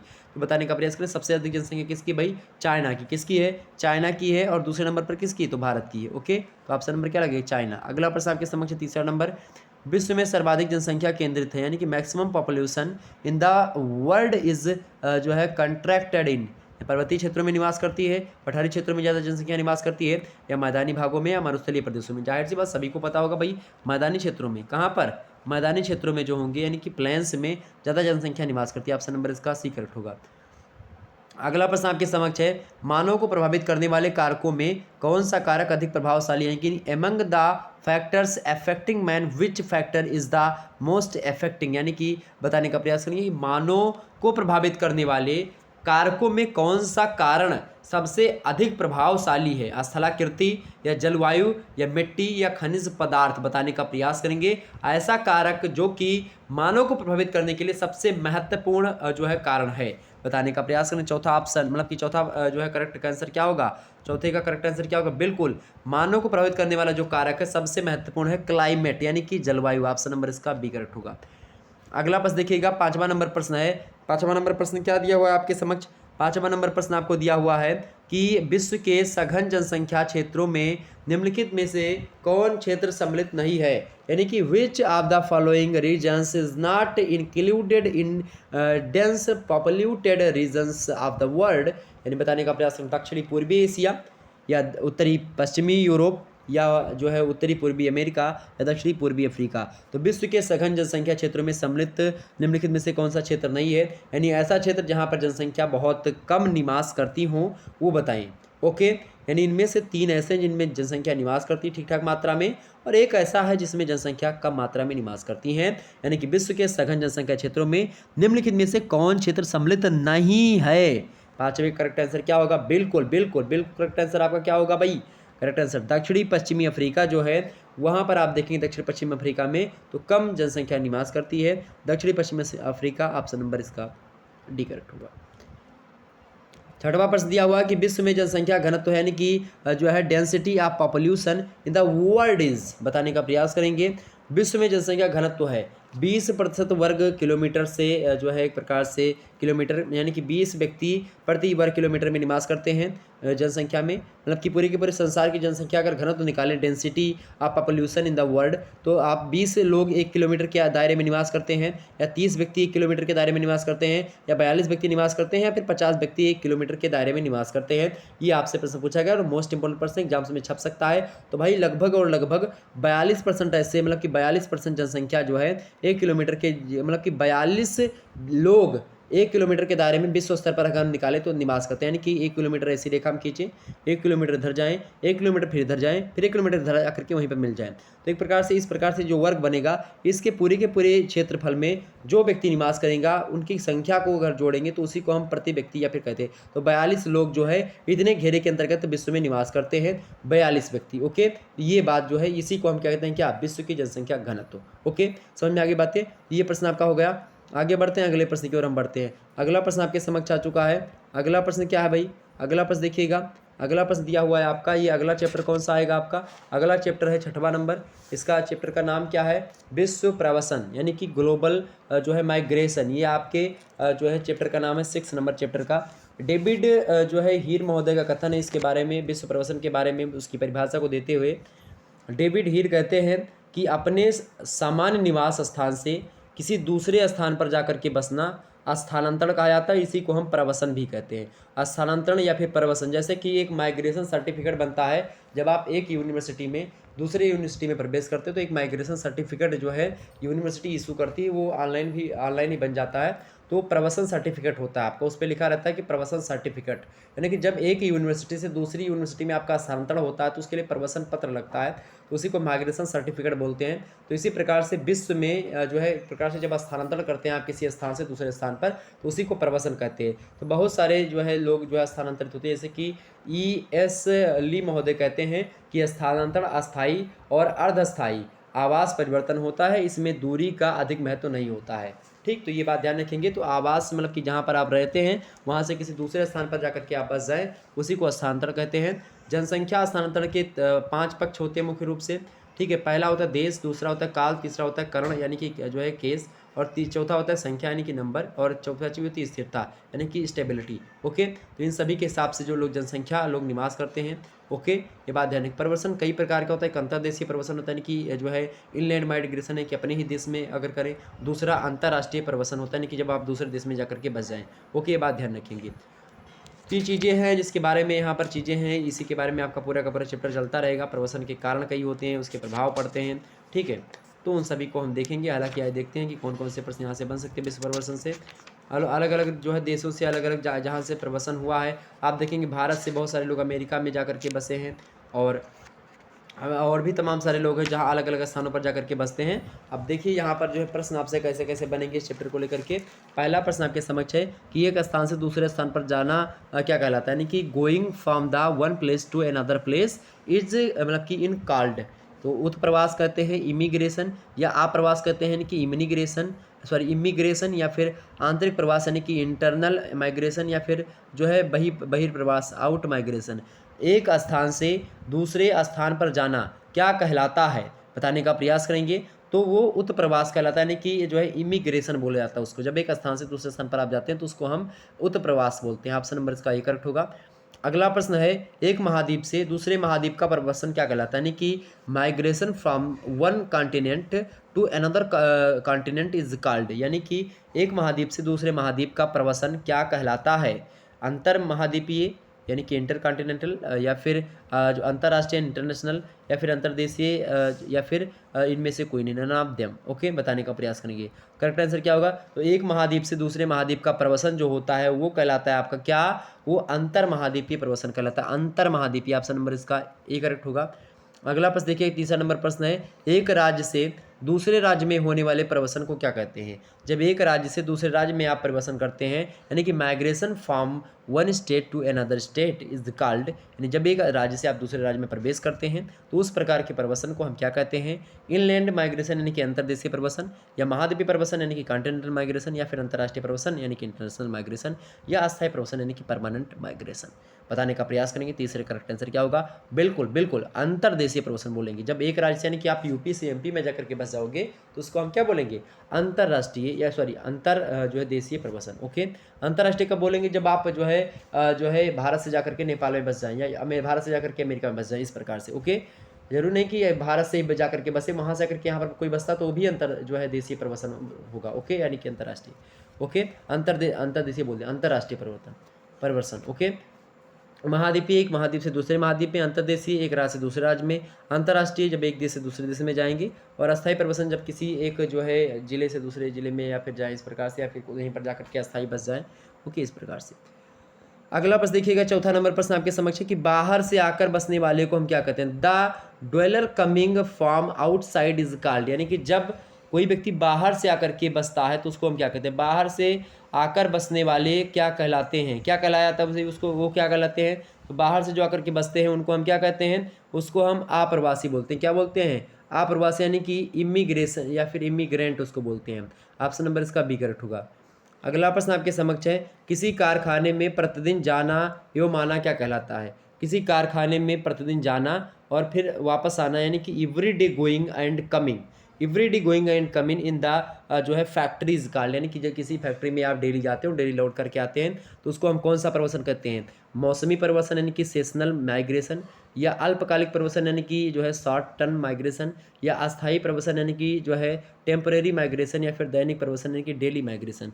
जब आप दिन प्रतिदिन जाते हैं कि एक दिन में गए उसी दिन लौट आए, तो उसको हम दैनिक माइग्रेशन कहते हैं, यानी कि जो है दैनिक प्रवसन बोलते हैं। ऑप्शन नंबर इसका डी करेक्ट होगा। तो इस प्रकार से आप लोगों ने समझा, ये तमाम सारी चीज़ें थे, पहलू थे जो कि विश्व प्रवसन से आपसे एग्जाम से पूछे आते हैं। आइए हम बात करते हैं अगले चैप्टर की। आपके अगले चैप्टर का क्या नाम है? जनाधिक्य एवं न्यून जनसंख्या की अवधारणा। ये जो है जनाधिक्य कहाँ पर जनसंख्या की अधिकता है, कहाँ पर जनसंख्या कम है, इसी के बारे में यहाँ पर आपको पढ़ना होता है। इसको लेकर के एग्जाम से प्रश्न जो है आए दिनों बनते रहते हैं। आइए देखते हैं कौन कौन से प्रश्न आपके बन सकते हैं। देखिए, पहला प्रश्न आपके समक्ष क्या है कि ग्रामीण जनसंख्या में उच्च वृद्धि दर किसका लक्षण है? ग्रामीण जनसंख्या में उच्च वृद्धि दर किसका लक्षण है? यानी कि in rural population of which is the feature high birth rate, बताने का प्रयास करेंगे। ऑप्शन ए है अल्प जनसंख्या यानी कि अंडर पॉपुलेशन, बी है जनाधिक्य यानी कि over population, then C option है आपका अनुकूलतम जनसंख्या यानी कि ऑप्टिमम पॉपुलेशन, या फिर इनमें से कोई नन ऑफ दीज, बताने का प्रयास करेंगे। ग्रामीण जनसंख्या में उच्च वृद्धि दर किसका लक्षण है? किसका लक्षण है भाई? तो लक्षण है आपका जनाधिक्य का। किसी ग्रामीण जनसंख्या में आप देखेंगे जब उच्च वृद्धि दर हो जाए जनसंख्या का, तो उसी को हम क्या कहते हैं? उसी को हम जनाधिक्य बोलते हैं, ओवर पॉपुलेशन बोलते हैं, जनाधिक्य। ऑप्शन नंबर इसका बी करेक्ट होगा। अगला प्रश्न देखिएगा, कहीं पर भी होगी वही चीज़ होगी। अगला प्रश्न है, अनुकूलतम जनसंख्या सिद्धांत का प्रतिपादन किसने किया था? अनुकूलतम जनसंख्या सिद्धांत के प्रतिपादन किसने किया था? इसकी अवधारणा का प्रतिपादन किसने किया था भाई? किसने किया था? तो अनुकूलतम जनसंख्या सिद्धांत का प्रतिपादन करने वाले विद्वान हैं कि who propounded optimum population theory, किसने किया था? किसने किया था भाई? फटाफट से बताने का प्रयास करेंगे। तो करने वाले विद्वान आपके कौन से हैं? एडविन केनन महोदय। कौन है? Edwin Cannan. और इनके विचार, इन्होंने कहा कि किसी दिए गए समय में किसी देश के उत्पादन का एक ऐसा अधिकतम बिंदु होता है जहां पर जनसंख्या तथा प्राकृतिक संसाधनों का अधिकतम समन्वय होता है, और इस बिंदु को अधिकतम प्रतिफल का बिंदु कहा जाता है। इस बिंदु पर देश की प्रति व्यक्ति आय अधिकतम होती है, और इस बिंदु से जनसंख्या के कम या अधिक होने पर प्रति व्यक्ति आय में गिरावट आती है। और यदि देश की अर्थव्यवस्था को अधिकतम प्रतिफल बिंदु तक लाने के लिए जनसंख्या कम हो, तो जो है प्रति व्यक्ति आय मतलब प्रति व्यक्ति उत्पादन जितना होना चाहिए उससे कम होगा। ये बात यहाँ पर बताई जाती है, और ऐसी दशा में जनसंख्या की वृद्धि करना आवश्यक हो जाता है। और दूसरी ओर यदि जनसंख्या अधिकतम प्रतिफल बिंदु से आगे बढ़ जाती है तो देश में जनाधिक्य हो जाता है, और ऐसी स्थिति में जनसंख्या में कमी करना आवश्यक हो जाता है। ऐसा किसने कहा है? एडविन केनन महोदय ने कहा है। ओके, ये बात ध्यान रखेंगे। तो ये चीज़ें हैं। एक न्यून जनसंख्या की अवधारणा है, यानी कि कॉन्सेप्ट ऑफ अंडर पॉपुलेशन। जब क्या होता है कि जब किसी क्षेत्र की जनसंख्या उस क्षेत्र के संसाधनों को शोषित एवं उपयोग करने में सक्षम नहीं हो पाती है, तो न्यून जनसंख्या की स्थिति उत्पन्न हो जाती है। यानी कि संसाधनों की पूर्ण दोहन हेतु जब वांछित जनसंख्या उपलब्ध नहीं होती है, तो उसे हम अल्प जनसंख्या की दशा उत्पन्न होती है। इसे हम न्यून जनसंख्या की अवधारणा कहते हैं। इसमें विद्वानों के नाम की अगर बात की है तो क्लार्क महोदय का नाम आता है। ओके, ये बात ध्यान रखेंगे। तो मेरे कहने का मतलब, क्लार्क ने न्यून जनसंख्या के दो रूप माने। पहला तो संपूर्ण न्यून जनसंख्या, दूसरा सापेक्षिक न्यून जनसंख्या। ओके, ये बात ध्यान रखेंगे। तो आपसे पूछेगा न्यून जनसंख्या की अवधारणा किसने दी है? तो क्लार्क महोदय ने दी है। आपसे पूछेगा अनुकूलतम जो है जनसंख्या की अवधारणा, तो किसने दी है? किसने दी है? एडविन केनन महोदय ने दी है। ओके, ये बात आप ध्यान रखेंगे। जनाधिक्य की अवधारणा, तो इसके बारे में तमाम सारे विद्वानों ने अलग अलग तरीके से बताया, तो मैंने आपको यहाँ पर बता दिया। आगे बढ़ते हैं। अगला प्रश्न आपके समक्ष क्या है? तो एडविन केनन, ऑप्शन नंबर इसका कौन सा होगा? A option is right answer. अगला प्रश्न है, प्रति व्यक्ति अधिकतम आय किसके द्वारा होती है? बाई विच जो है occur maximum per capita income, यानी जनाधिक्य के द्वारा, ओवर पॉपुलेशन के द्वारा, या फिर अनुकूलतम जनसंख्या ऑप्टिमम पॉपुलेशन के द्वारा, या अल्प जनसंख्या यानी कि अंडर पॉपुलेशन के द्वारा, या वास्तविक जनसंख्या यानी कि जो है अब्सोल्यूट पॉपुलेशन के द्वारा बताने का प्रयास करेंगे। प्रति व्यक्ति आय किसके द्वारा होती है? प्रति व्यक्ति आय किसके द्वारा होती है? अल्प जनसंख्या के द्वारा, यानी कि अंडर पॉपुलेशन। प्रति व्यक्ति अधिकतम आय किसके द्वारा होगी? जब जनसंख्या कम होगी तो प्रति व्यक्ति आय अधिक होने की संभावना है। ऑप्शन नंबर इसका जो है सी करेक्ट होगा। ओके, अगला प्रश्न देखिएगा। अगला प्रश्न आपके समक्ष आ चुका है, एग्जाम पॉइंट ऑफ व्यू से बहुत ही महत्वपूर्ण प्रश्न जो है आ चुके हैं। देखिए भाई, अगला प्रश्न क्या है, देखिएगा, बड़ा इंपॉर्टेंट प्रश्न है। अगला प्रश्न आपका मतलब कि अगला चैप्टर आपका कौन सा है? मानव अधिवास, उसका प्रकार, उसकी विशेषताएं, उत्पत्ति उसकी और आकार एवं वितरण, यानी कि ह्यूमन जो है settlements, types, characteristics, variation, size and distribution. Okay, ये बात ध्यान रखेंगे। तो मानव का अधिवास यानी कि उसकी बस्तियां कैसी हैं, अधिवासों के प्रकार यानी अस्थायी अधिवास, अस्थायी अधिवास होते हैं, ये क्या क्या होते हैं, इनके बारे में आपसे प्रश्न पूछेगा। कौन से लोग का कैसे किस प्रकार से रहते हैं, बस्तियों की उत्पत्ति कैसे हुई है, इसके बारे में तमाम सारे विद्वानों के विचार अपने अपने, और जो है कैसे जलवायु मिला, कैसे जो है जल की प्राप्ति हुई उनको, ग्रामीण बस्तियां कैसी हैं, अलग अलग तरीके से विद्वानों ने अलग तरीके से बताया। गांव के आकार को लेकर के पुरवा क्या होता है, गांव क्या होता है, बाजारी गांव क्या होता है, इन सभी के बारे में जो है विद्वानों ने बताए हैं। और ग्रामीण बस्तियों की जो है आकृति कैसी होती, प्रतिरूप, यानी कि एक रेखीय होता है, यानी कि जैसे कि पंक्ति नुमा सड़काकार, सड़क के किनारे किनारे आप देखेंगे गांव बसे हुए होते हैं, आप लोगों ने देखा होगा।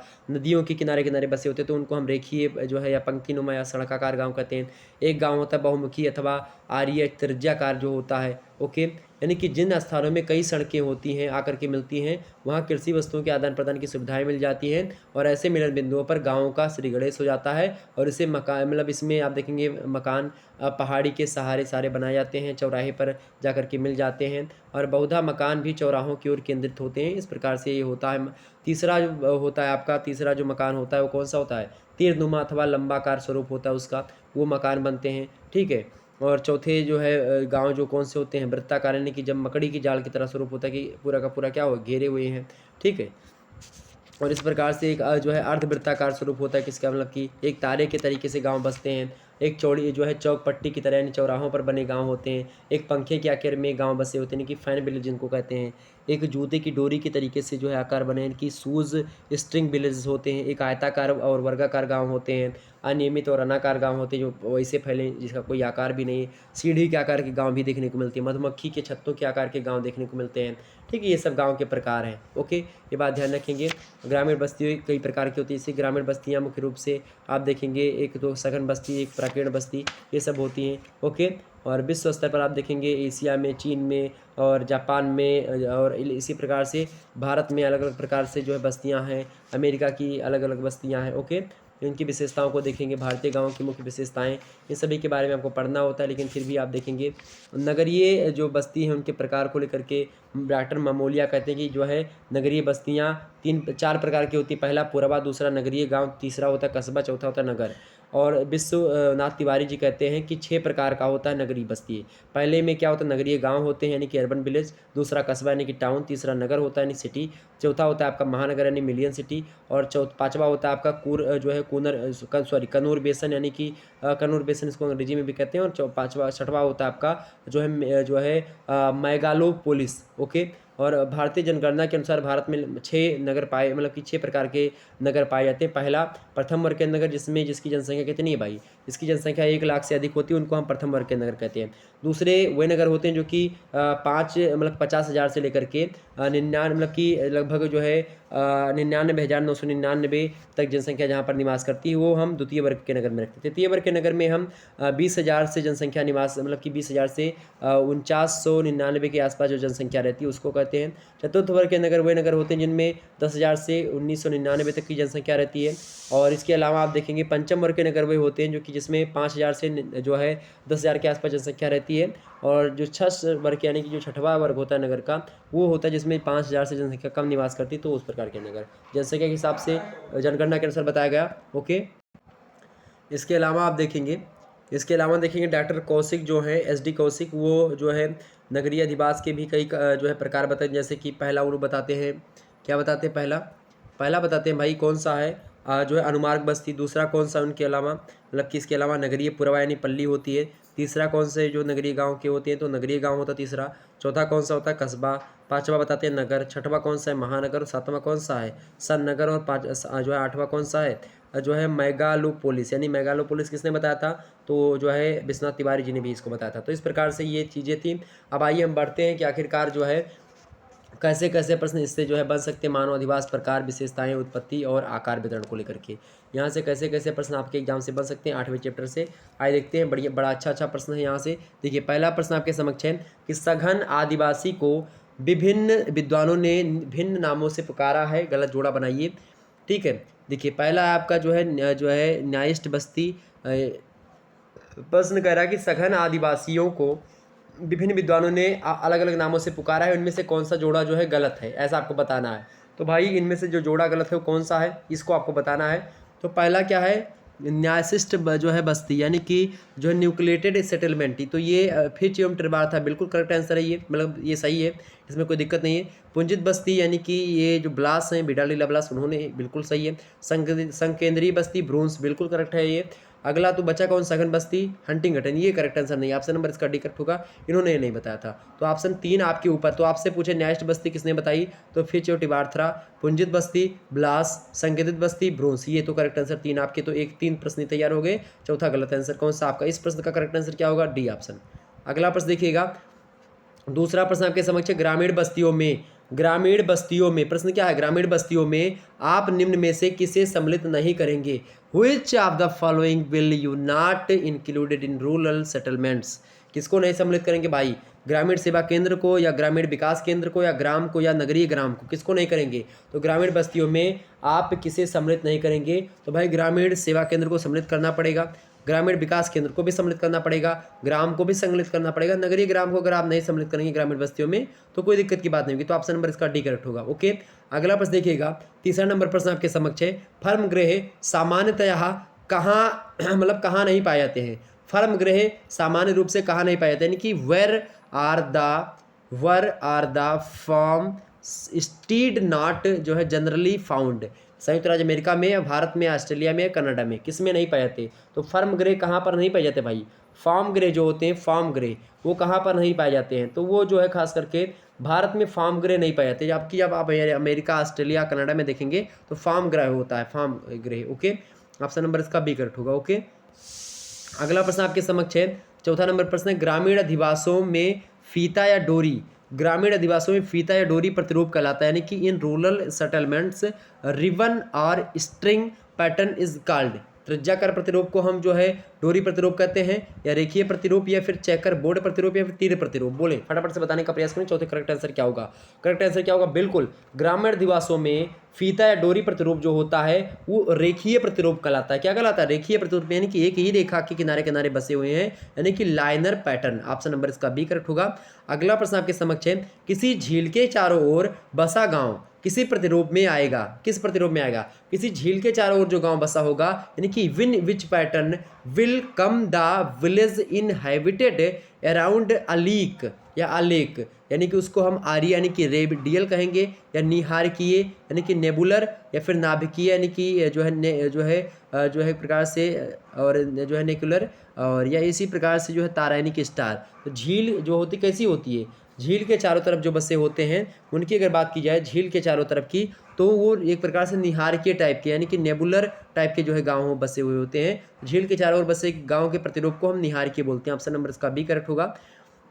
अगला प्रश्न, छठवां नंबर प्रश्न है, भारत में गंगा यमुना के मैदानी भाग में पाए जाने वाले ग्रामीण अधिवास प्रतिरूप के होंगे, यानी कि rural settlements in India found in the plains region of Ganga Yamuna will be of the pattern, यानी कि रेखीय यानी कि लाइनर, आर्य यानी कि रेडियल, नाभिकीय यानी कि न्यूक्लियर, एंड तीर यानी कि एरो। बताने का प्रयास करेंगे। तो भारत में जो गंगा यमुना जो एक प्रकार से का मैदानी भाग है उसमें जो ग्रामीण अधिवास निवास करते हैं वो एक प्रकार से किस भांति का है, किस तरीके का है, तो वो जो है आर्य टाइप का यानी कि रेडियल। ऑप्शन नंबर इसका बी करेक्ट होगा। छठवें करेक्ट आंसर क्या होगा, ऑप्शन नंबर बी। अगला प्रश्न देखिएगा, सातवां प्रश्न आपके समझ क्या दिया हुआ है। सातवां प्रश्न है कि भारत आदर्श ग्रामीण बस्तियों का उत्तम जो है उदाहरण प्रस्तुत करता है। ये किसने कहा? यानी कि इंडिया इज पर excellence a country of village who said, यानी कि भारत आदर्श ग्रामीण बस्तियों का उच्चतम उदाहरण प्रस्तुत करता है। करेक्ट आंसर क्या होगा? 7वें का करेक्ट आंसर क्या होगा? बिल्कुल करेक्ट आंसर आपका क्या होगा? ये बात किसने बताई थी? बिडाल लीलाब्लास ने। ऑप्शन नंबर इसका बी करेक्ट होगा। अगला प्रश्न देखिएगा, 8वां नंबर प्रश्न आपके समक्ष है। ग्रामीण अधिवासों में किस प्रकार के व्यवसायों की प्रधानता, यानी कि in rural settlements which type of occupations are clarify या फिर चाइफाई फाउंड, यानी कि ग्रामीण अधिवासों में किस प्रकार के व्यवसायों की प्रधानता होती है? द्वितीयक या प्राथमिक, द्वितीयक या फिर चतुर्थक? तो ग्रामीण अधिवासों की अगर बात की जाए, ग्रामीण अधिवासों में मेरे प्यारे दोस्तों प्राथमिक जो व्यवसाय होते हैं उनकी प्रधानता होती है। ऑप्शन नंबर इसका ए करेक्ट होगा, जैसे कि कृषि हो गया, पशुपालन हो गया, ये सब चीज़ें। ऑप्शन नंबर इसका ए करेक्ट होगा। अगला प्रश्न आपके समक्ष है, 9वां नंबर प्रश्न क्या है कि नदियों के डेल्टाओं के सहारे अधिवास किस प्रकार के प्रतिरूप होते हैं, यानी कि of which pattern are found the settlements along the जो है डेल्टास ऑफ रिवर्स, यानी कि ऐसे गांव या ऐसे जो है अधिवास यानी जहां पर लोग रहते हैं जो कि नगरों किनारे नदियों किनारे बसे हुए हैं, उनको हम आर्य प्रतिरूप बोलेंगे या तारा प्रतिरूप बोलेंगे, अनियमित प्रतिरूप या फिर पंखा प्रतिरूप बोलेंगे। नदी किनारे बसे हुए हम क्या बोलेंगे उसको? यानी रेडियल पैटर्न या फैन पैटर्न या फिर जो है इरेगुलर पैटर्न या फिर स्टार पैटर्न, क्या बोलेंगे? 9वें का करेक्ट आंसर क्या होगा? बिल्कुल करेक्ट आंसर पंखा प्रतिरूप। नदियों किनारे बसे हुए जो होते हैं उनको हम फैन प्रतिरूप बोलते हैं। ओके, सड़क किनारे रेखीय प्रतिरूप वगैरह। अगला प्रश्न देखिएगा, 10वां नंबर प्रश्न है, नगरों की उत्पत्ति व विकास में कौन सा कारक प्रभावहीन है? Which of the factors is effectless in the variation of evolution of towns? बताने का प्रयास करेंगे। यानी कि ऑप्शन ए दिया है जलवायु यानी क्लाइमेट, बी दिया है औद्योगिकरण यानी कि इंडस्ट्रियलाइजेशन, ऑप्शन सी दिया है व्यापार यानी ट्रेड, और ऑप्शन डी दिया है पदानुक्रम यानी कि जो है हेरेची। बताने का प्रयास करेंगे। तो करेक्ट आंसर इसका क्या होगा? 10वें का, नगरों की उत्पत्ति व विकास में कौन सा मतलब कि कौन सा कारक प्रभावहीन है, यानी कौन सा प्रभावहीन, मतलब कि प्रभावहीन कौन सा कारक है? प्रभावहीन मतलब जिसका कोई प्रभाव नहीं है। ओके, बताने का प्रयास करें। जो पदानुक्रम होता है इसका कोई प्रभाव नहीं है नगरों की उत्पत्ति व विकास में, जबकि औद्योगिकरण का बहुत ही महत्वपूर्ण स्थान है, जलवायु का भी और व्यापार का भी। ओके, तो ये आपका करेक्ट आंसर क्या होगा? ऑप्शन नंबर इसका डी करेक्ट आंसर होगा। ये बात ध्यान रखेंगे, पदानुक्रम। ओके, इस क्वेश्चन का। अब आगे देखते हैं अगला प्रश्न। अगला प्रश्न आपके समक्ष आ चुका है। एग्जाम पॉइंट ऑफ व्यू से बहुत ही महत्वपूर्ण प्रश्न है। तो एक प्रकार से आप लोगों ने देखा और एग्जाम पॉइंट ऑफ व्यू से बहुत ही महत्वपूर्ण ये प्रश्न थे, तो समझ में आ गए। अच्छा बताइए, नगरीय गांव मुख्य रूप से कहाँ पर पाए जाते हैं? नगरीय गांव जो होते हैं कि urban village are generally found in, कहाँ पर पाए जाते हैं? बताने का प्रयास करेंगे फटाफट से। तो भाई जो नगरीय गाँव होते हैं, अमेरिका में आप देखेंगे तो नगरीय गाँव पाए जाते हैं। ओके, बात ध्यान रखेंगे। अगर आपसे पूछे ग्रिफिथ टेलर के अनुसार नगरों के विकास की कितनी अवस्थाएं हैं, यानी कि the stages of evolution to मतलब कि of town according to Griffith Taylor are बताने का प्रयास करेंगे। ग्रिफिथ टेलर के अनुसार नगरों के विकास की कितनी अवस्थाएं हैं? 5, 6, 8 या फिर 7? एग्जाम से प्रश्न बन सकता है। तो भाई ग्रिफिथ टेलर ने 7 अवस्थाएं बताई थी। ओके, ये बात ध्यान रखेंगे। तो अगला प्रश्न आप देखेंगे, 9वां नंबर आपका चैप्टर कौन सा है? भवनों के प्रकार, उनका वितरण। ये जो है मतलब कि नगर कैसे, मतलब कि कैसे कैसे घर बनते हैं, मकान कैसे कैसे बनाए जाते हैं, उनका आकार कैसा होता है, चौकोर होते हैं, लंबे होते हैं, गोलाकार होते हैं, कैसे होते हैं, ये जो है इस प्रकार इसके बारे में पढ़ेंगे। और वितरण यानी कहाँ कहाँ पर कैसे हैं, किस तरीके से। डिमांजिया ने एक प्रकार से, डिमांजिया फ्रांस के विद्वान हैं और उन्होंने फ्रांस के मकानों का वर्गीकरण किया है और उन्होंने कहा कि कई प्रकार के मकान बताए उन्होंने। जैसे कि पहला मकान बताया साधारण एवं अविकसित मकान, दूसरा बताया सघन मकान, तीसरा बताया अपकीर्ण मकान, चौथा बताया उदग्र मकान, और पांचवा बताया उन्होंने क्या मतलब कि एक प्रकार से और भी तमाम सारे मकान इन्होंने बताए हैं जो है। तो वो सब चीज़ें हैं, अलग अलग तरीके से हम समझेंगे। हाउस्टन महोदय अलग तरीके से बताते हैं। ठीक है, इस प्रकार से अलग अलग विद्वान हाउस्टन महोदय क्या बताते हैं? बहुभागीय मकान, एकाकी मकान, छोटे मकान, जो है मंजिले के मकान होते हैं, लंबोद मकान होते हैं। और भारत में मकानों के अगर प्रकार की बात की जाए तो भारत में मकानों के कई प्रकार होते हैं और 3 क्रमबद्ध पेटियाँ होती हैं। खासकर पहला, उत्तरी भाग में हिमालय से संलग्न जो क्षेत्र हैं वहाँ के मकान। दूसरे मकान गंगा सतलज मैदानी क्षेत्रों में जो मकान हैं वो काम मिट्टी में आप देखेंगे मिलते हैं। और तीसरे में मकान होते हैं कि भारत के मध्य पठारी भागों में बने हुए होते हैं, जो कि कच्ची मिट्टी से और जो है खपरेलों से छाए हुए होते हैं, वो मकान होते हैं।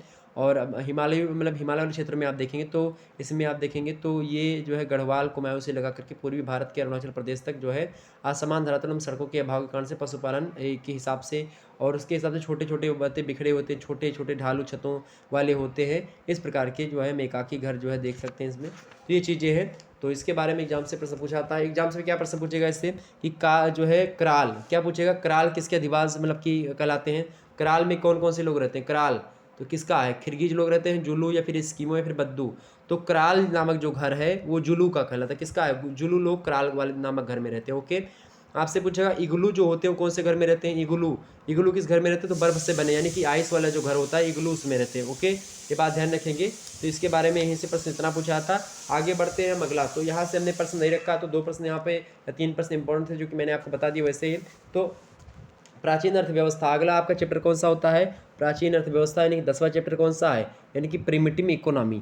ओके, इसमें यानी कि जो आजीविका के साधनों के विकास में आप देखेंगे क्या क्या चीज़ें होती हैं, कैसे कैसे लोग शिकार खेलते हैं या पशु का एक प्रकार से दूध बेचते हैं, या इसी प्रकार से आप देखेंगे आखेट के साथ ही साथ पशुपालन करते हैं। तो तमाम प्रकार के जो है एक प्रकार से कैसे वो अपनी अर्थव्यवस्था को प्राचीन काल में चलाते थे, पशुचारण के माध्यम से मछली पकड़ते थे, क्या करते थे, ये सब चीज़ें। ओके, तो इस प्रकार की चीज़ें होती हैं। मछली पकड़ने के लिए क्या क्या दशाएं होनी चाहिए और किस कहाँ कहाँ पर मछली ज़्यादा मिलेगी और किस मतलब अलग अलग क्षेत्रों में किस प्रकार से चीज़ें होती हैं, इसी के बारे में यहाँ पर पूछा गया है। हालांकि चलिए यहाँ पर ये जो है 3 प्रश्न हमने रखे हैं इसके। देखिए पहला प्रश्न आपके समक्ष है, पिग्मी निवासी यानी कि पिग्मीज आर द जो है ड्वेलर ऑफ, यानी कि पिग्मी जो है कहाँ के निवासी हैं, कांगो बेसिन में रहते हैं, फिर अमेजन बेसिन, कांगो एक नदी है उसी की बेसिन यानी उसी की घाटी में, और अमेजन नदी है इसकी घाटी यानी बेसिन श्रीलंका, यानी कि श्रीलंका में कालाहारी मरुस्थल है वहाँ पर, पता नहीं।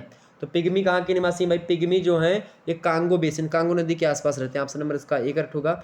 अगला प्रश्न आपके समक्ष है, शिकार जो है शिकार करने का जो हारपून नामक यंत्र है कि ये किसका है, जो है hunting instrument हारपून is of the, किसका भाई, बहुत ही इंपॉर्टेंट प्रश्न एग्जाम्स में छपेगा। शिकार करने का हारपून नामक यंत्र किसका है, एस्किमो का है या फिर बेदा जो है बेदा का है या बुशमैन का, पपुआन का, किसका है भाई, तो ये जो है एस्किमो लोग जो होते हैं शिकार करने के लिए हारपून नामक यंत्र का प्रयोग करते हैं, एस्किमो। ऑप्शन नंबर बी में दी करेक्ट आंसर होगा। अगला प्रश्न देखिएगा, ग्रांड बैंक स्थित है, यानी grand bank is situated in, grand bank जो है अटलांटिक महासागर में है, प्रशांत महासागर में, आर्कटिक मतलब कि आर्कटिक महासागर में है या फिर हिंद महासागर में, इंडियन ओशन में, किस में है भाई, तो अटलांटिक, किस में है ये, अटलांटिक महासागर में है। ग्रांड बैंक जो है ये अटलांटिक महासागर में स्थित है। ऑप्शन नंबर इसका जो है 1 करेक्ट होगा। मछली उछली पकड़ने के लिए जो है ये जगह बढ़िया है। ओके, आगे देखिएगा, अगला प्रश्न आपके समक्ष आ चुका है। अगला प्रश्न देखिएगा, एक बार सभी लोग वीडियो को लाइक और शेयर कर दीजिएगा।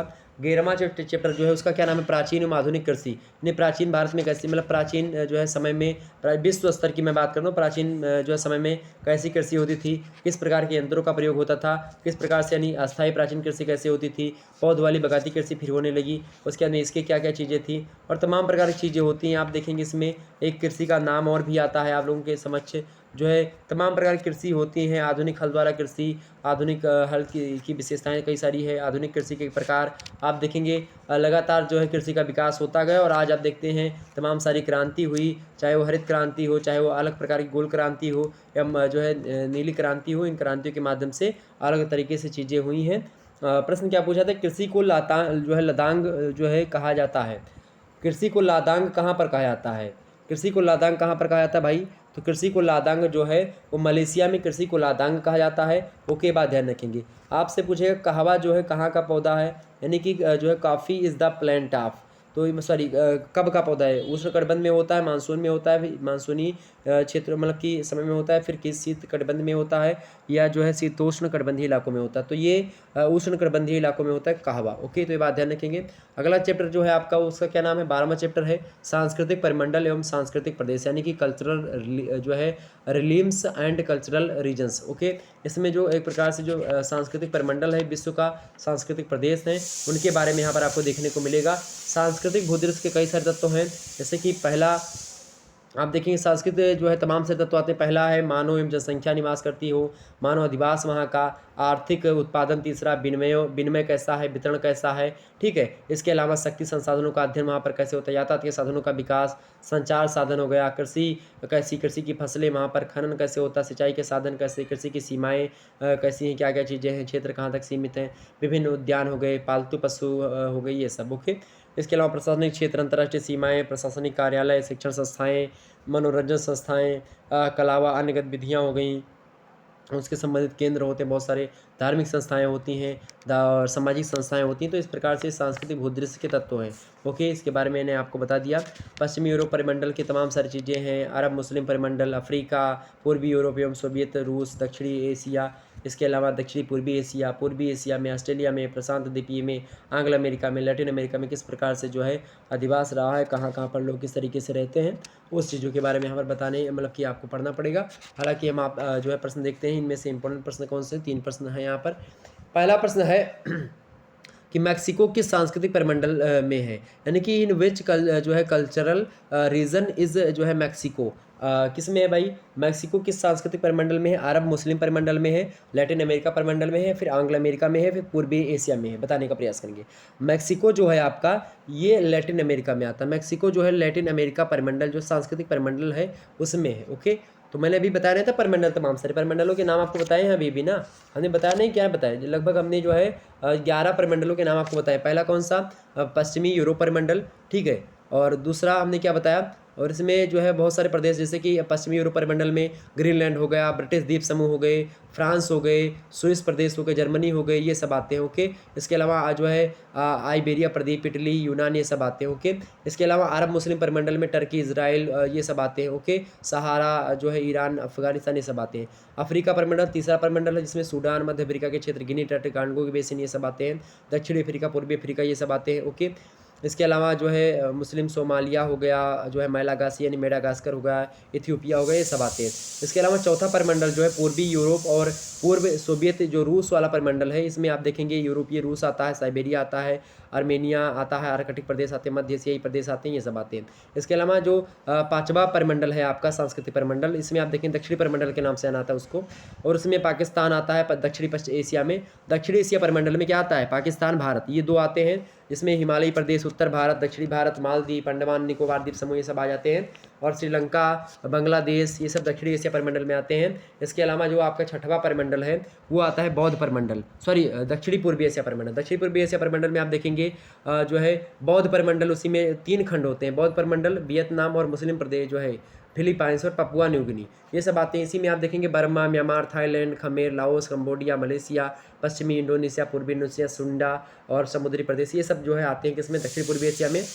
वहीं जो पूर्वी एशिया का परिमंडल है वो अगला परिमंडल आपका कौन सा है, 7वां परिमंडल है पूर्वी एशिया का परिमंडल, जिसमें आप देखेंगे Philippines, Papua New Guinea, Mongolia, और इसके अलावा जो है आप देखेंगे गोबी वाला मरुस्थल जो होता है, तिब्बत, चीन, ये सब आते हैं। ओके, उसमें उत्तरी चीन, दक्षिणी चीन, ताइवान, उत्तरी कोरिया, दक्षिणी कोरिया, सब आ जाते हैं। ओके, जापान वगैरह सब इसी में आते हैं। रिक्यू द्वीप समूह भी पूर्वी एशिया परिमंडल के अंतर्गत ही आता है।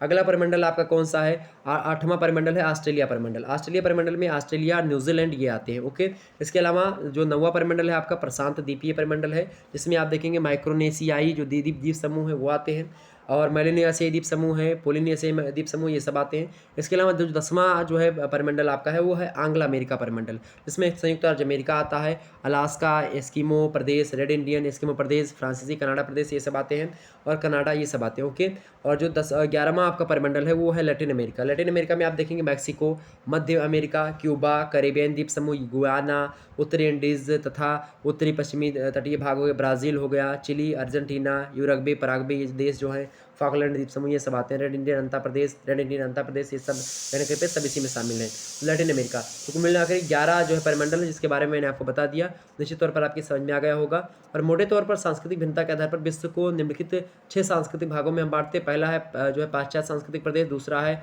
भारतीय सांस्कृतिक प्रदेश, तीसरा है इस्लामी सांस्कृतिक प्रदेश, चौथा है पूर्वी एशियाई सांस्कृतिक प्रदेश, छठवां है आपका दक्षिणी पूर्वी एशियाई सांस्कृतिक प्रदेश, और छठवां कौन सा है, मध्य अफ्रीकी सांस्कृतिक प्रदेश।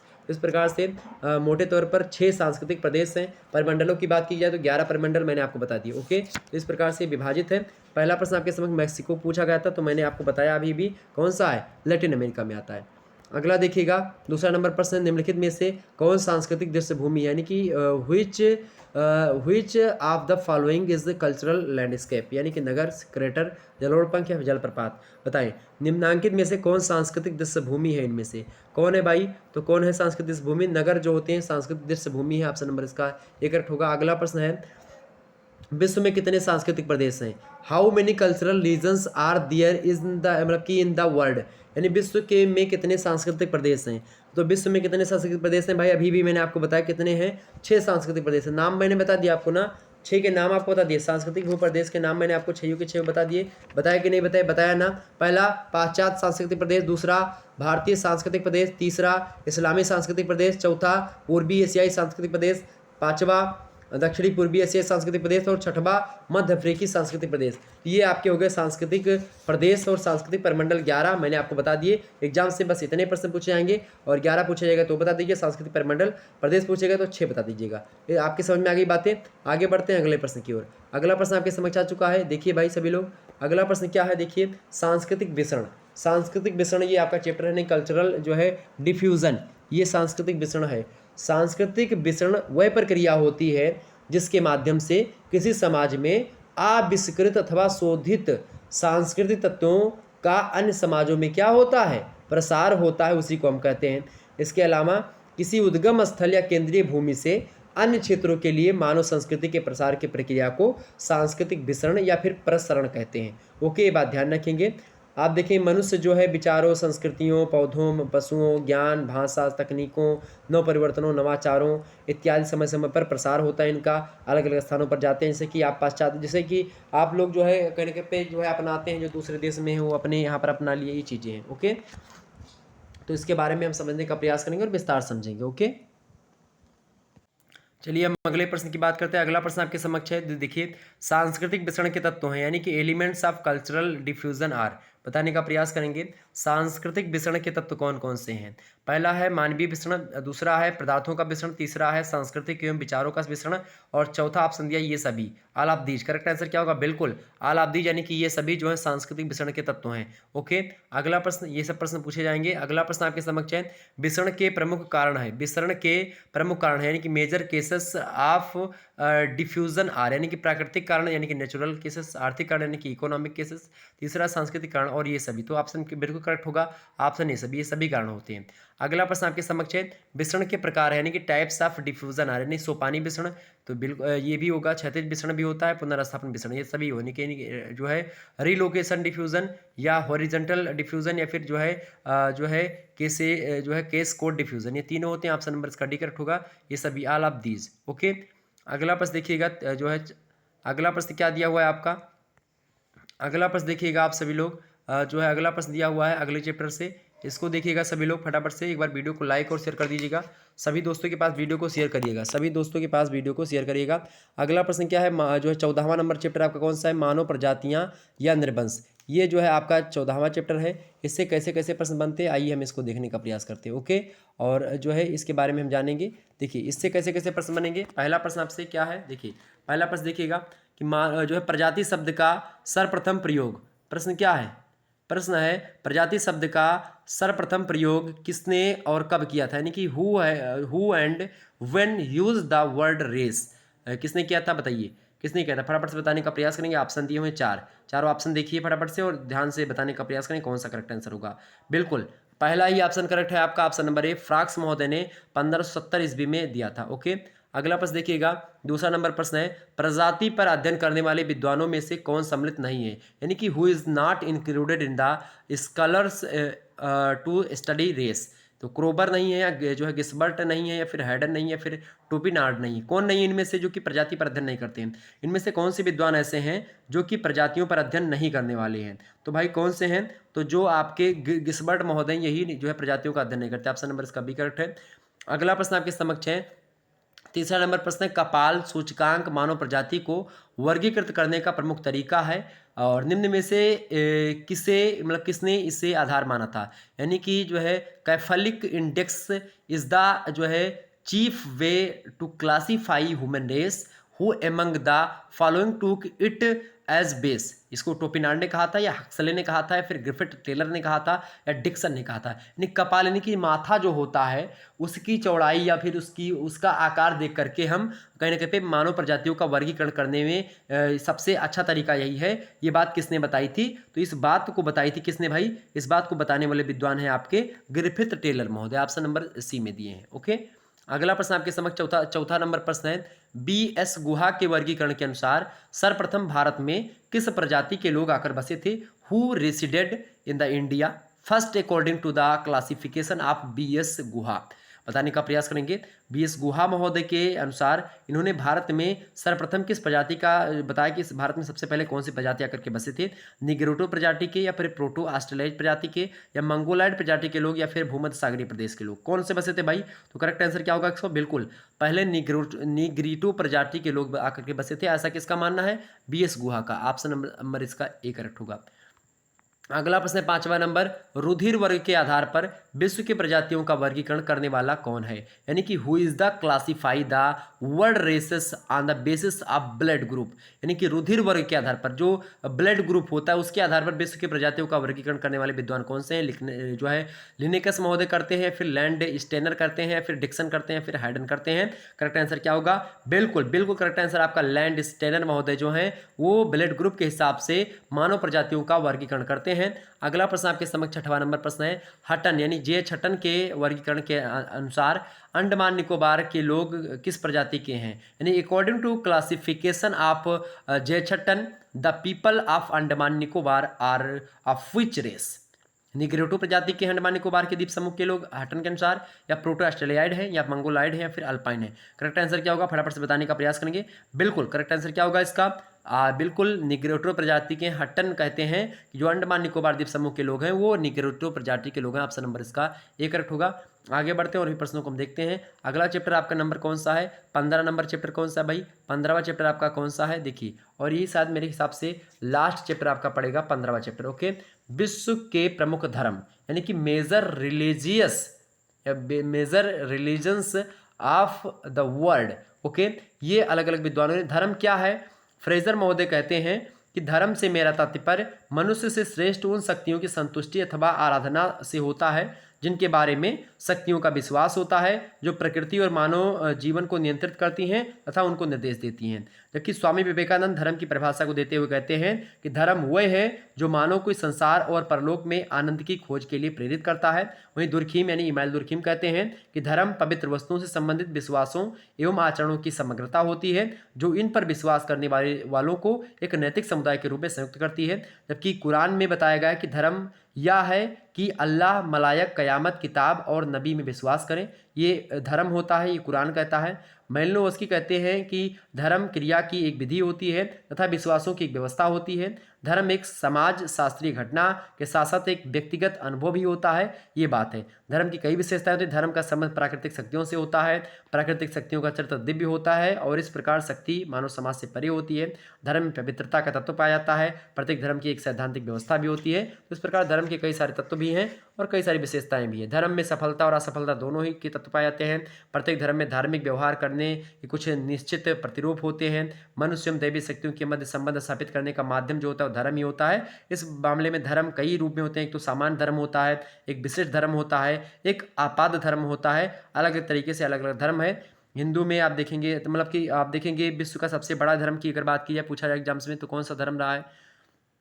तो भाई कौन सा धर्म है विश्व में सबसे बड़ा धर्म है? सबसे ज़्यादा लोग कौन सा धर्म मानते हैं? ईसाई धर्म जो है सबसे ज़्यादा लोग मानते हैं और लगभग 32.9% जनसंख्या जो है ये ईसाई धर्म को मानती है। ओके, और ईसा मसीह के काल में लगभग 2000 वर्ष पहले में जो है उनका जन्म हुआ था और अभी ये जो वो नया धर्म है यहाँ पर देखेंगे। और यहाँ पर बाइबल नामक एक ग्रंथ है जो इसका करता है। इसके अलावा आप देखेंगे और तमाम सारे धर्म जैसे कि हिंदू धर्म है, मुस्लिम धर्म है। हिंदू धर्म तो आपको पता ही होगा सबसे प्राचीन धर्म, यानी कि अगर किसी धर्म की बात की जहाँ से इन सभी धर्मों की उत्पत्ति, चाहे ईसाई, बौद्ध धर्म जो है, जैन, यहूदी, मुस्लिम, इन सभी धर्म की उत्पत्ति अगर बात की जाए तो सभी धर्म कहीं ना कहीं पे इसकी उत्पत्ति कहाँ से हुई है? सभी धर्मों की उत्पत्ति जो है ये हिंदू धर्म से हुई है। ओके, ये बात ध्यान रखेंगे। इस्लाम धर्म की बात की है तो इसकी स्थापना 622 ईस्वी में हुई थी है। और आप देखेंगे 2000 साल पहले जो है ईसाई धर्म की स्थापना होती है। ठीक, तो इस प्रकार से आप देख सकते हो इन सभी में। और मुसलमानों में तमाम सारे फ़िरके भी, जैसे जो है खरजिया, मोतलज, सुन्नी, शिया, अहमदिया, खोजी, बोहरा, ये सब इनमें जो है तमाम सारे लोग हैं, मतलब इसमें बटा हुआ है जो है, जो एक प्रकार से वो है।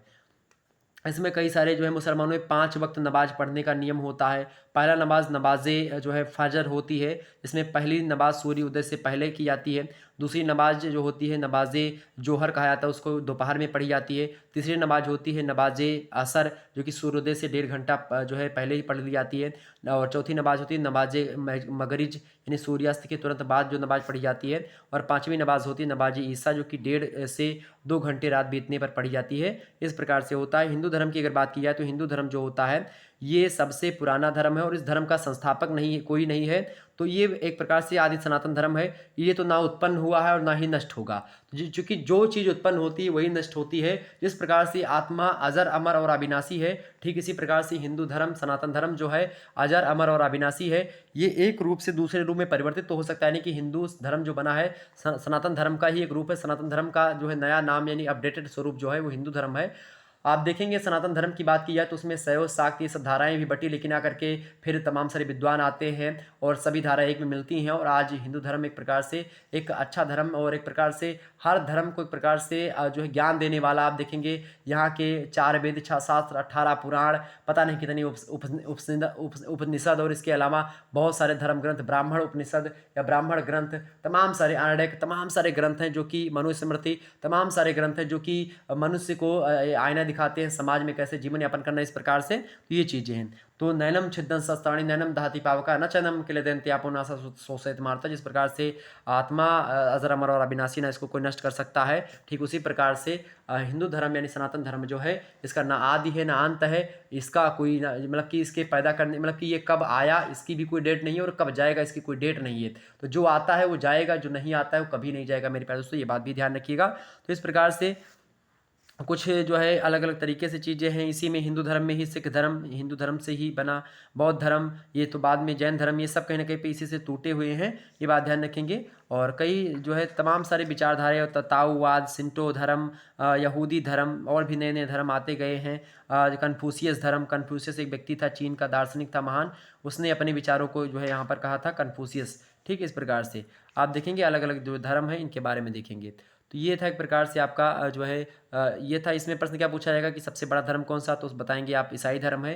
किसके हिसाब से सबसे प्राचीन धर्म, तो अपना धर्म है यानी कि हिंदू धर्म है। एशिया में किस धर्म के लोग सर्वाधिक हैं, तो एशिया धर्म में, मतलब कि एशिया में सबसे अधिक धर्म कौन मानते हैं लोग, इस्लाम धर्म के लोग हैं। ओके, जैन धर्म के कितने देश हैं, जैन धर्म कितने देशों में फैला हुआ है, तो लगभग और लगभग 11 देशों में जैन धर्म फैला हुआ है, और ये बात ध्यान रखेंगे। ओके, मुस्लिम धर्म जो है ये एक प्रकार से एशिया में सबसे अधिक मात्रा में आप देखेंगे, जो अरब कंट्रीज है वहाँ पर 57 देश के आसपास हैं, उनका संगठन भी है। ओके, ये बात ध्यान रखेंगे। तो इस प्रकार से मैंने आपको बताया धर्म से संबंधित बातें। अगला जो आपका 16वां नंबर चैप्टर है वो कौन सा है, विश्व की भाषाई संरचना की language formation of the world, यानी कि भाषा में संस्कृति कैसी है लोगों की, और किस प्रकार से लोग मतलब भाषा के विकास में बातें करते हैं।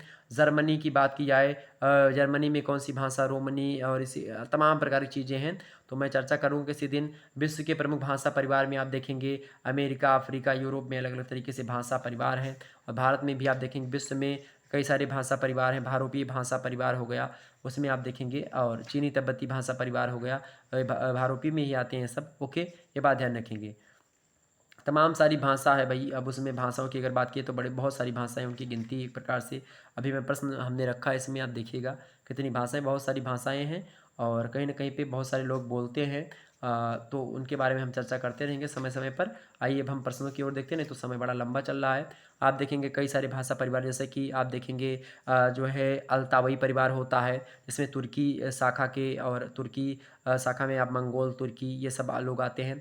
भारोपी भाषा परिवार में ईरानी शाखा परिवार, भारतीय आर्य शाखा परिवार, इसके अलावा दर्दी शाखा परिवार। अब भारतीय आर्य शाखा परिवार जो है उसमें आप देखेंगे सिंधी, लेहंदा, पंजाबी, राजस्थानी, गुजराती, नेपाली।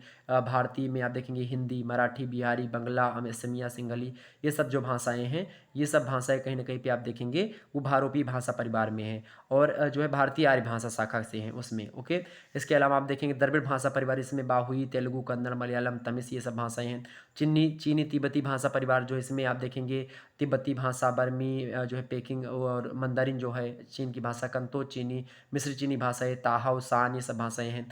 और इसके अलावा और भी भाषा परिवार है जैसे कि जो है आग्नेशियाई भाषा परिवार, जिसमें आप देखेंगे खमेर, मोन, निकोबरी भाषा ये सब बोली जाती है। वियतनामी शाखा और मोरख्योर शाखा ये आग्नेशियाई शाखा के एक प्रकार से भाषा की शाखाएं हैं। इसके अलावा जो अगली भाषा परिवार है कौन सा, दक्षिण एशियाई भाषा परिवार, इसमें आप देखेंगे इंडोनेशियाई शाखा में चम और इसके अलावा तमाम सारी भाषाएं हैं। मिडानो, मोरो, बोर्डोनियो, डयाक या जो है सामत्राई मलय, जो है बिसायन भाषा, तागालोग या फिर इकालोनो या बिकोल भाषा ये सब भाषाएं प्रयोग। इसके अलावा आप देखेंगे जावई, सिल्बेनी, सूबा और बितमोर, चेरम ये सब भाषाएं, पश्चिमी न्यूगिनी वाली भाषा ये सब। इसके अलावा जो अगला भाषा परिवार कौन सा है आपका, पापुआई भाषा परिवार जो है ये है। इसमें हल्मोरा, न्यूगिनी और राक्यू ये सब जो है न्यूगिनी और हल्मोरा ही मुख्य रूप से आते हैं इसमें। इसके अलावा संहत भाषा परिवार जो उसमें रक्यू, जापानी और कोरियाई भाषा आते हैं। और इसके अलावा बहुभाषी परिवार जो है उसमें जो है मुंडा, ओडिया, कुरुक, तुर्की तिब्बती सरदर्दी जो भाषाएं हैं, भारोपियम चीनी तिब्बती जो है ये भाषाएं जो है, चीनी वियतनामी जो है ताहो, सान, क्वारेन, ठीक है। इसी प्रकार से अंडमानी वर्मी जो है भाषा समूह जो है। इसके अलावा मलय चीनी, भारतीय ये सब चीनी और जो है बर्मी, कोरेन, मोन, ताहाव ये सब भाषा परिवार जो हैं।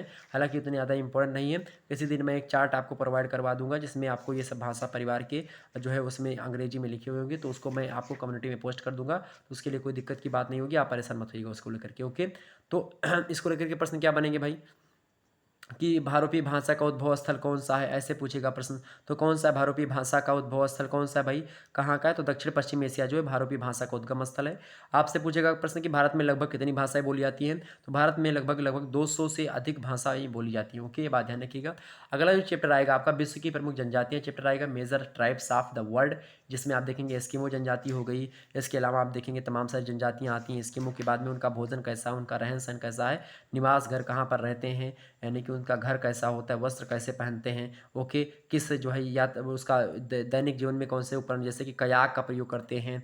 इसके अलावा हारपून का प्रयोग करते हैं, उमियाक का प्रयोग करते हैं, इन सभी स्लेज का प्रयोग करते हैं ये लोग। अर्थव्यवस्था इनकी कैसी, सामाजिक जीवन कैसा है, ये सब। ओके, इसके अलावा खिरगीज जो मतलब खिरगीज जो आपकी जनसंख्या है, खिरगीज जनसंख्या होती है। इसके अलावा खिरगीज जनजाति है और बुस्मैन जनजाति आपकी है, उसके बारे में हम देखेंगे, ठीक है। इसके अलावा आप देखेंगे जो है मसाई जनजाति होती है, इसके बारे में।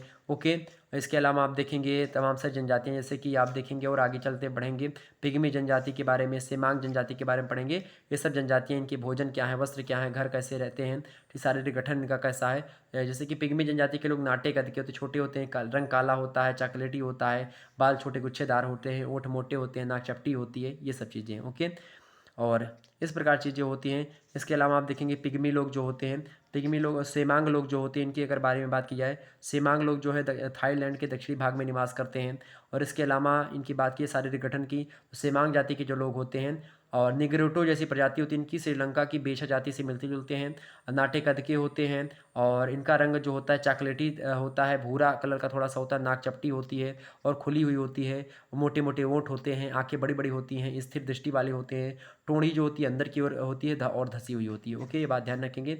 इसके अलावा जो और भी जनजाति जैसे कि बात की है मसाई लोगों की, तो मसाई लोगों की अगर बात की जाए तो मसाई लोगों में आप देखेंगे मसाई जनजाति के लोग जो होते हैं लंबे होते हैं, छरदरे होते हैं और एक प्रकार से हाथ पैर इनके लंबे लंबे होते हैं, उंगलियां लंबी होती हैं, पतली होती हैं और एक प्रकार से ये जो होते हैं एक प्रकार से हल्के जो है भूरे रंग के होते हैं और अत्यंत गहरा भूरा कत्थई रंग होता है और सिर इनका ऊंचा होता है, पतला होता है, नाक लंबी होती है और पतली होती है, ओंठ अधिक मोटे नहीं होते हैं और इसके अलावा इनके बाल जो होते हैं कम घुघराले होते हैं और लंबे होते हैं। ठीक है, इस प्रकार से ये थे एक प्रकार से। और अगला जो आपके और तमाम सारे जैसे कि बुशमैन जो होते हैं, इनकी अगर बात की बुशमैन की, तो बुशमैन लोग जो होते हैं बुशमैन ठिकने कद के होते हैं, लगभग 150 सेंटीमीटर के आसपास होते हैं। लंबाई इनकी, चपटी मुखाकृति होती है इनकी, भारी पलकें होती हैं, तिरछी आँखें होती हैं और रंग इनका भूरा होता है, पीलापन के चेहरे पर दिखाई पड़ता है, बाल घुंघराले होते हैं और ये लोग निग्रोइड प्रजाति जो होती है उससे संबंधित होते हैं।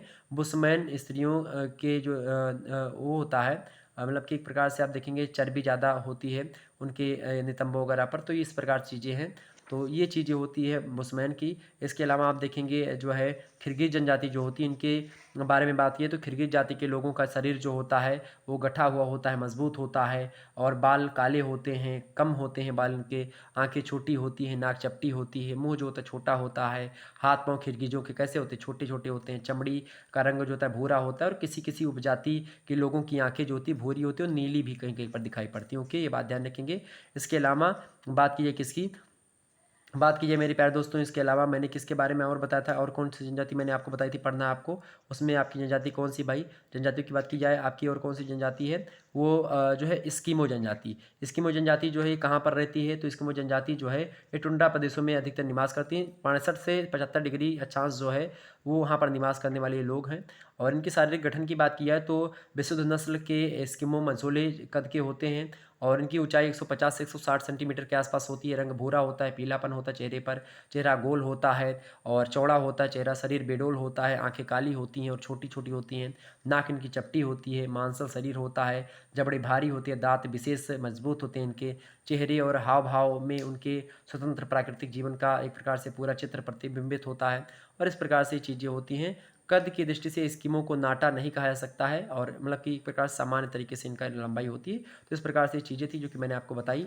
अब आगे बढ़ते हैं और भी मुद्दों को हम समझने का प्रयास करते हैं। तो विश्व की प्रमुख जनजातियाँ थी, इनके बारे में मैंने बताया।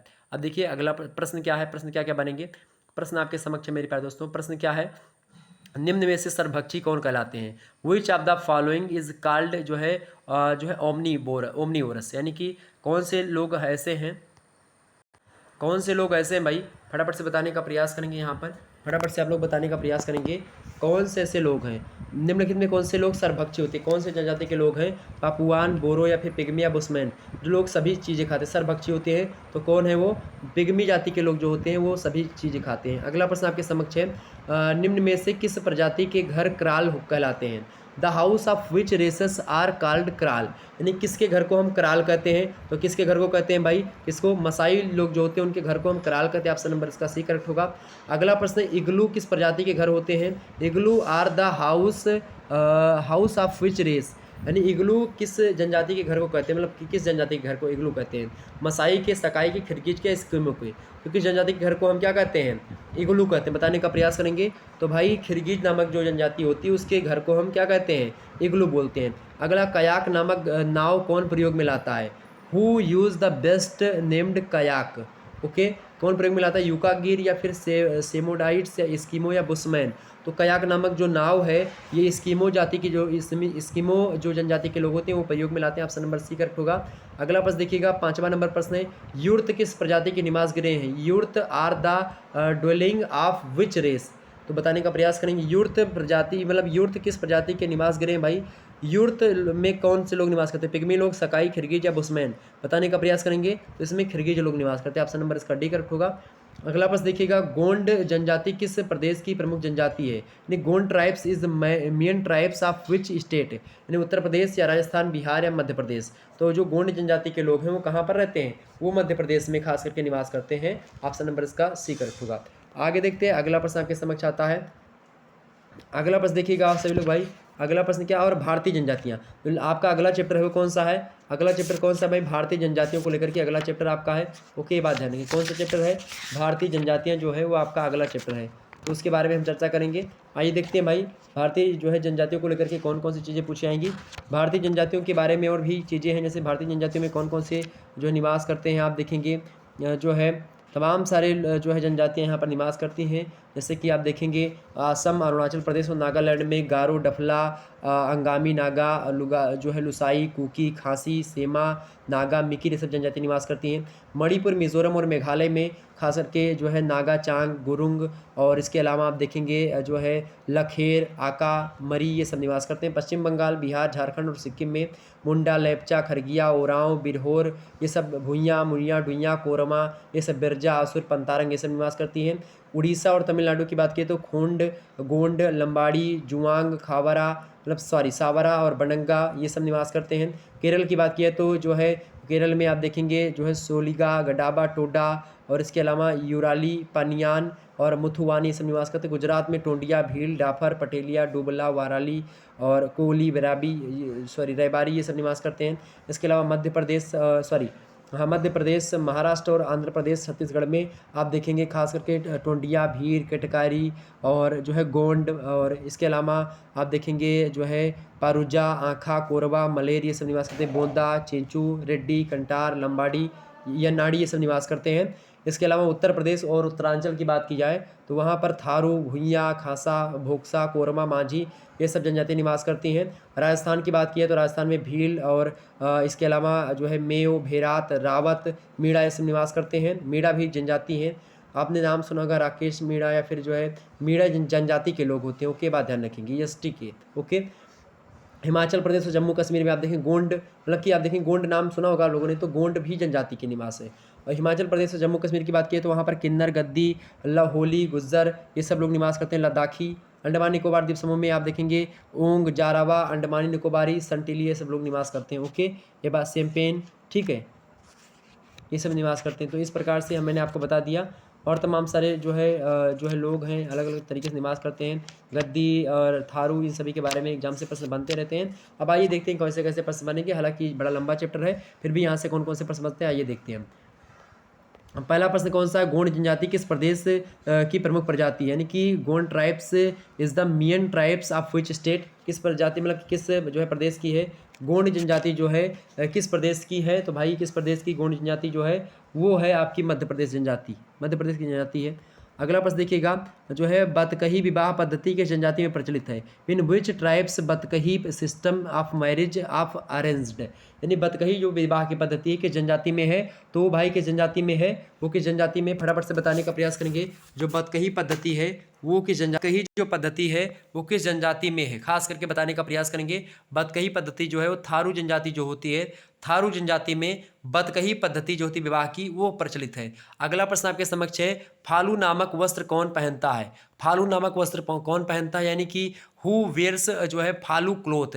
गोंड लोग पहनते हैं, संथाल, नागा या फिर भील लोग पहनते हैं। तो फालू नामक वस्त्र को धारण करने वाले कौन सी जनजाति के लोग हैं? तो भाई भील लोग जो होते हैं ये फालू नामक वस्त्र धारण करते हैं। ऑप्शन नंबर इसका सी करेक्ट होगा। अगला प्रश्न है विवाह को किस जनजाति द्वारा बपला कहा जाता है? विवाह को किस जनजाति द्वारा बपला कहा जाता है? By which tribes marriage is called bapla? Correct answer क्या होगा इसका? संथाल जनजाति, गोंड या फिर भील या थारू? करेक्ट आंसर क्या होगा फटाफट से बताने का प्रयास करेंगे। विवाह को किस जनजाति के द्वारा बपला कहा जाता है? तो कौन सी जनजाति है? संथाल जनजाति जो है वो बपला कहती है विवाह को। ऑप्शन नंबर इसका ए करेक्ट होगा। अगला प्रश्न देखिएगा घोटुल किस जनजाति को कुमार गृह बोलते हैं? यानी कि आप विच ट्राइब्स जो है डॉर्मेटरी इज गोथुल? घोटुल जो है किस जनजाति को कुमार गृह है? मतलब कि घोटुल जो है किस जनजाति का कुमार गृह है? भूटिया का, संथाल का, गोंड का या भील का? करेक्ट आंसर क्या होगा? करेक्ट आंसर इसका क्या होगा भाई? करेक्ट आंसर होगा आपका गोंड जनजाति जो है वो। ऑप्शन नंबर इसका डी होगा। अगला प्रश्न देखिएगा जो है गोरांग यानी कुमार गृह किस जनजाति के मनोरंजन के केंद्र होते हैं? यानी कि गोरांग यानी कि जो है dormitory are the places of reaction of which tribes? Bhil, Gond, Santhal या नागा? करेक्ट आंसर क्या होगा? तो गोरांग यानी कि कुमार गृह किस जनजाति के मनोरंजन के केंद्र होते हैं? तो किस जनजाति के मनोरंजन केंद्र होते हैं भाई? तो वो है आपका नागा जनजाति जो है उसके मनोरंजन के केंद्र होते हैं, नागा जनजाति। ऑप्शन नंबर इसका सी करेक्ट होगा। अगला प्रश्न आपके समक्ष है जो है कारिल कृषि किस जनजाति में की जाती है? In which tribes कारिल agriculture is done? यानी भूटिया जनजाति में या थारू में या भील में या फिर नागा में? तो कारिल कृषि किस जनजाति में की जाती है भाई? कारिल कृषि जो है आपकी वो भूटिया जनजाति जो है उसमें की जाती है। ऑप्शन नंबर इसका ए करेक्ट होगा। ये बात ध्यान रखेंगे। तो एग्जाम पॉइंट ऑफ व्यू से सारे के सारे प्रश्न आपके बहुत ज़्यादा महत्वपूर्ण थे। ये इतने प्रश्न मैंने बता दिया। आपसे पूछेगा कि गोल गधेरा नामक उत्सव किस जनजाति द्वारा मनाया जाता है? तो गोल गधेरा उत्सव जो है किस जनजाति में मनाया जाता है? गोल गधेरा नामक जो उत्सव है वो मेरे प्यारे दोस्तों भील जनजाति जो है उसमें गोल गधेरा नामक उत्सव मनाया जाता है। एग्जाम से में प्रश्न आ सकता है। तो इस प्रकार से इन सभी प्रश्नों के उत्तर को मैंने आपको बता दिया, विस्तार से आप लोगों ने समझा होगा। कोई भी प्रश्न आपका छूटेगा नहीं एग्जाम पॉइंट ऑफ व्यू से। ओके, ये बात ध्यान रखेंगे। वीडियो को 2 से 3 बार देख लीजिएगा। बहुत सारी जानकारी इस वीडियो में दी गई है। पूरी के पूरी पेपर को आपको समाहित करने का प्रयास इस वीडियो में कर दिया गया है। और आप देखिएगा सोशियोलॉजी का मॉडल पेपर मैंने दे दिया। सोशियोलॉजी के लगभग 120 महत्वपूर्ण प्रश्न इसमें समाहित थे, इसको देख लीजिएगा। इसके अलावा और भी एक मॉडल पेपर दिया था सोशियोलॉजी का, उसको भी देख लीजिएगा। और इसके अलावा भी वो तमाम सारे सब्जेक्ट, पॉलिटिकल साइंस का मैं दे चुका हूँ 2 मॉडल पेपर। इसके अलावा आप देख लीजिएगा और भी सब्जेक्ट में मॉडल पेपर दे चुका हूँ। एजुकेशन का भी मैंने दे दिया है, आप लोग देख लीजिएगा। मिलते हैं फिर नेक्स्ट वीडियो में, तब तक के लिए जय हिंद जय भारत। आप सभी का बहुत बहुत धन्यवाद हमारे से जुड़ने के लिए। इसी प्रकार से अपना प्यार बना रखें। धन्यवाद।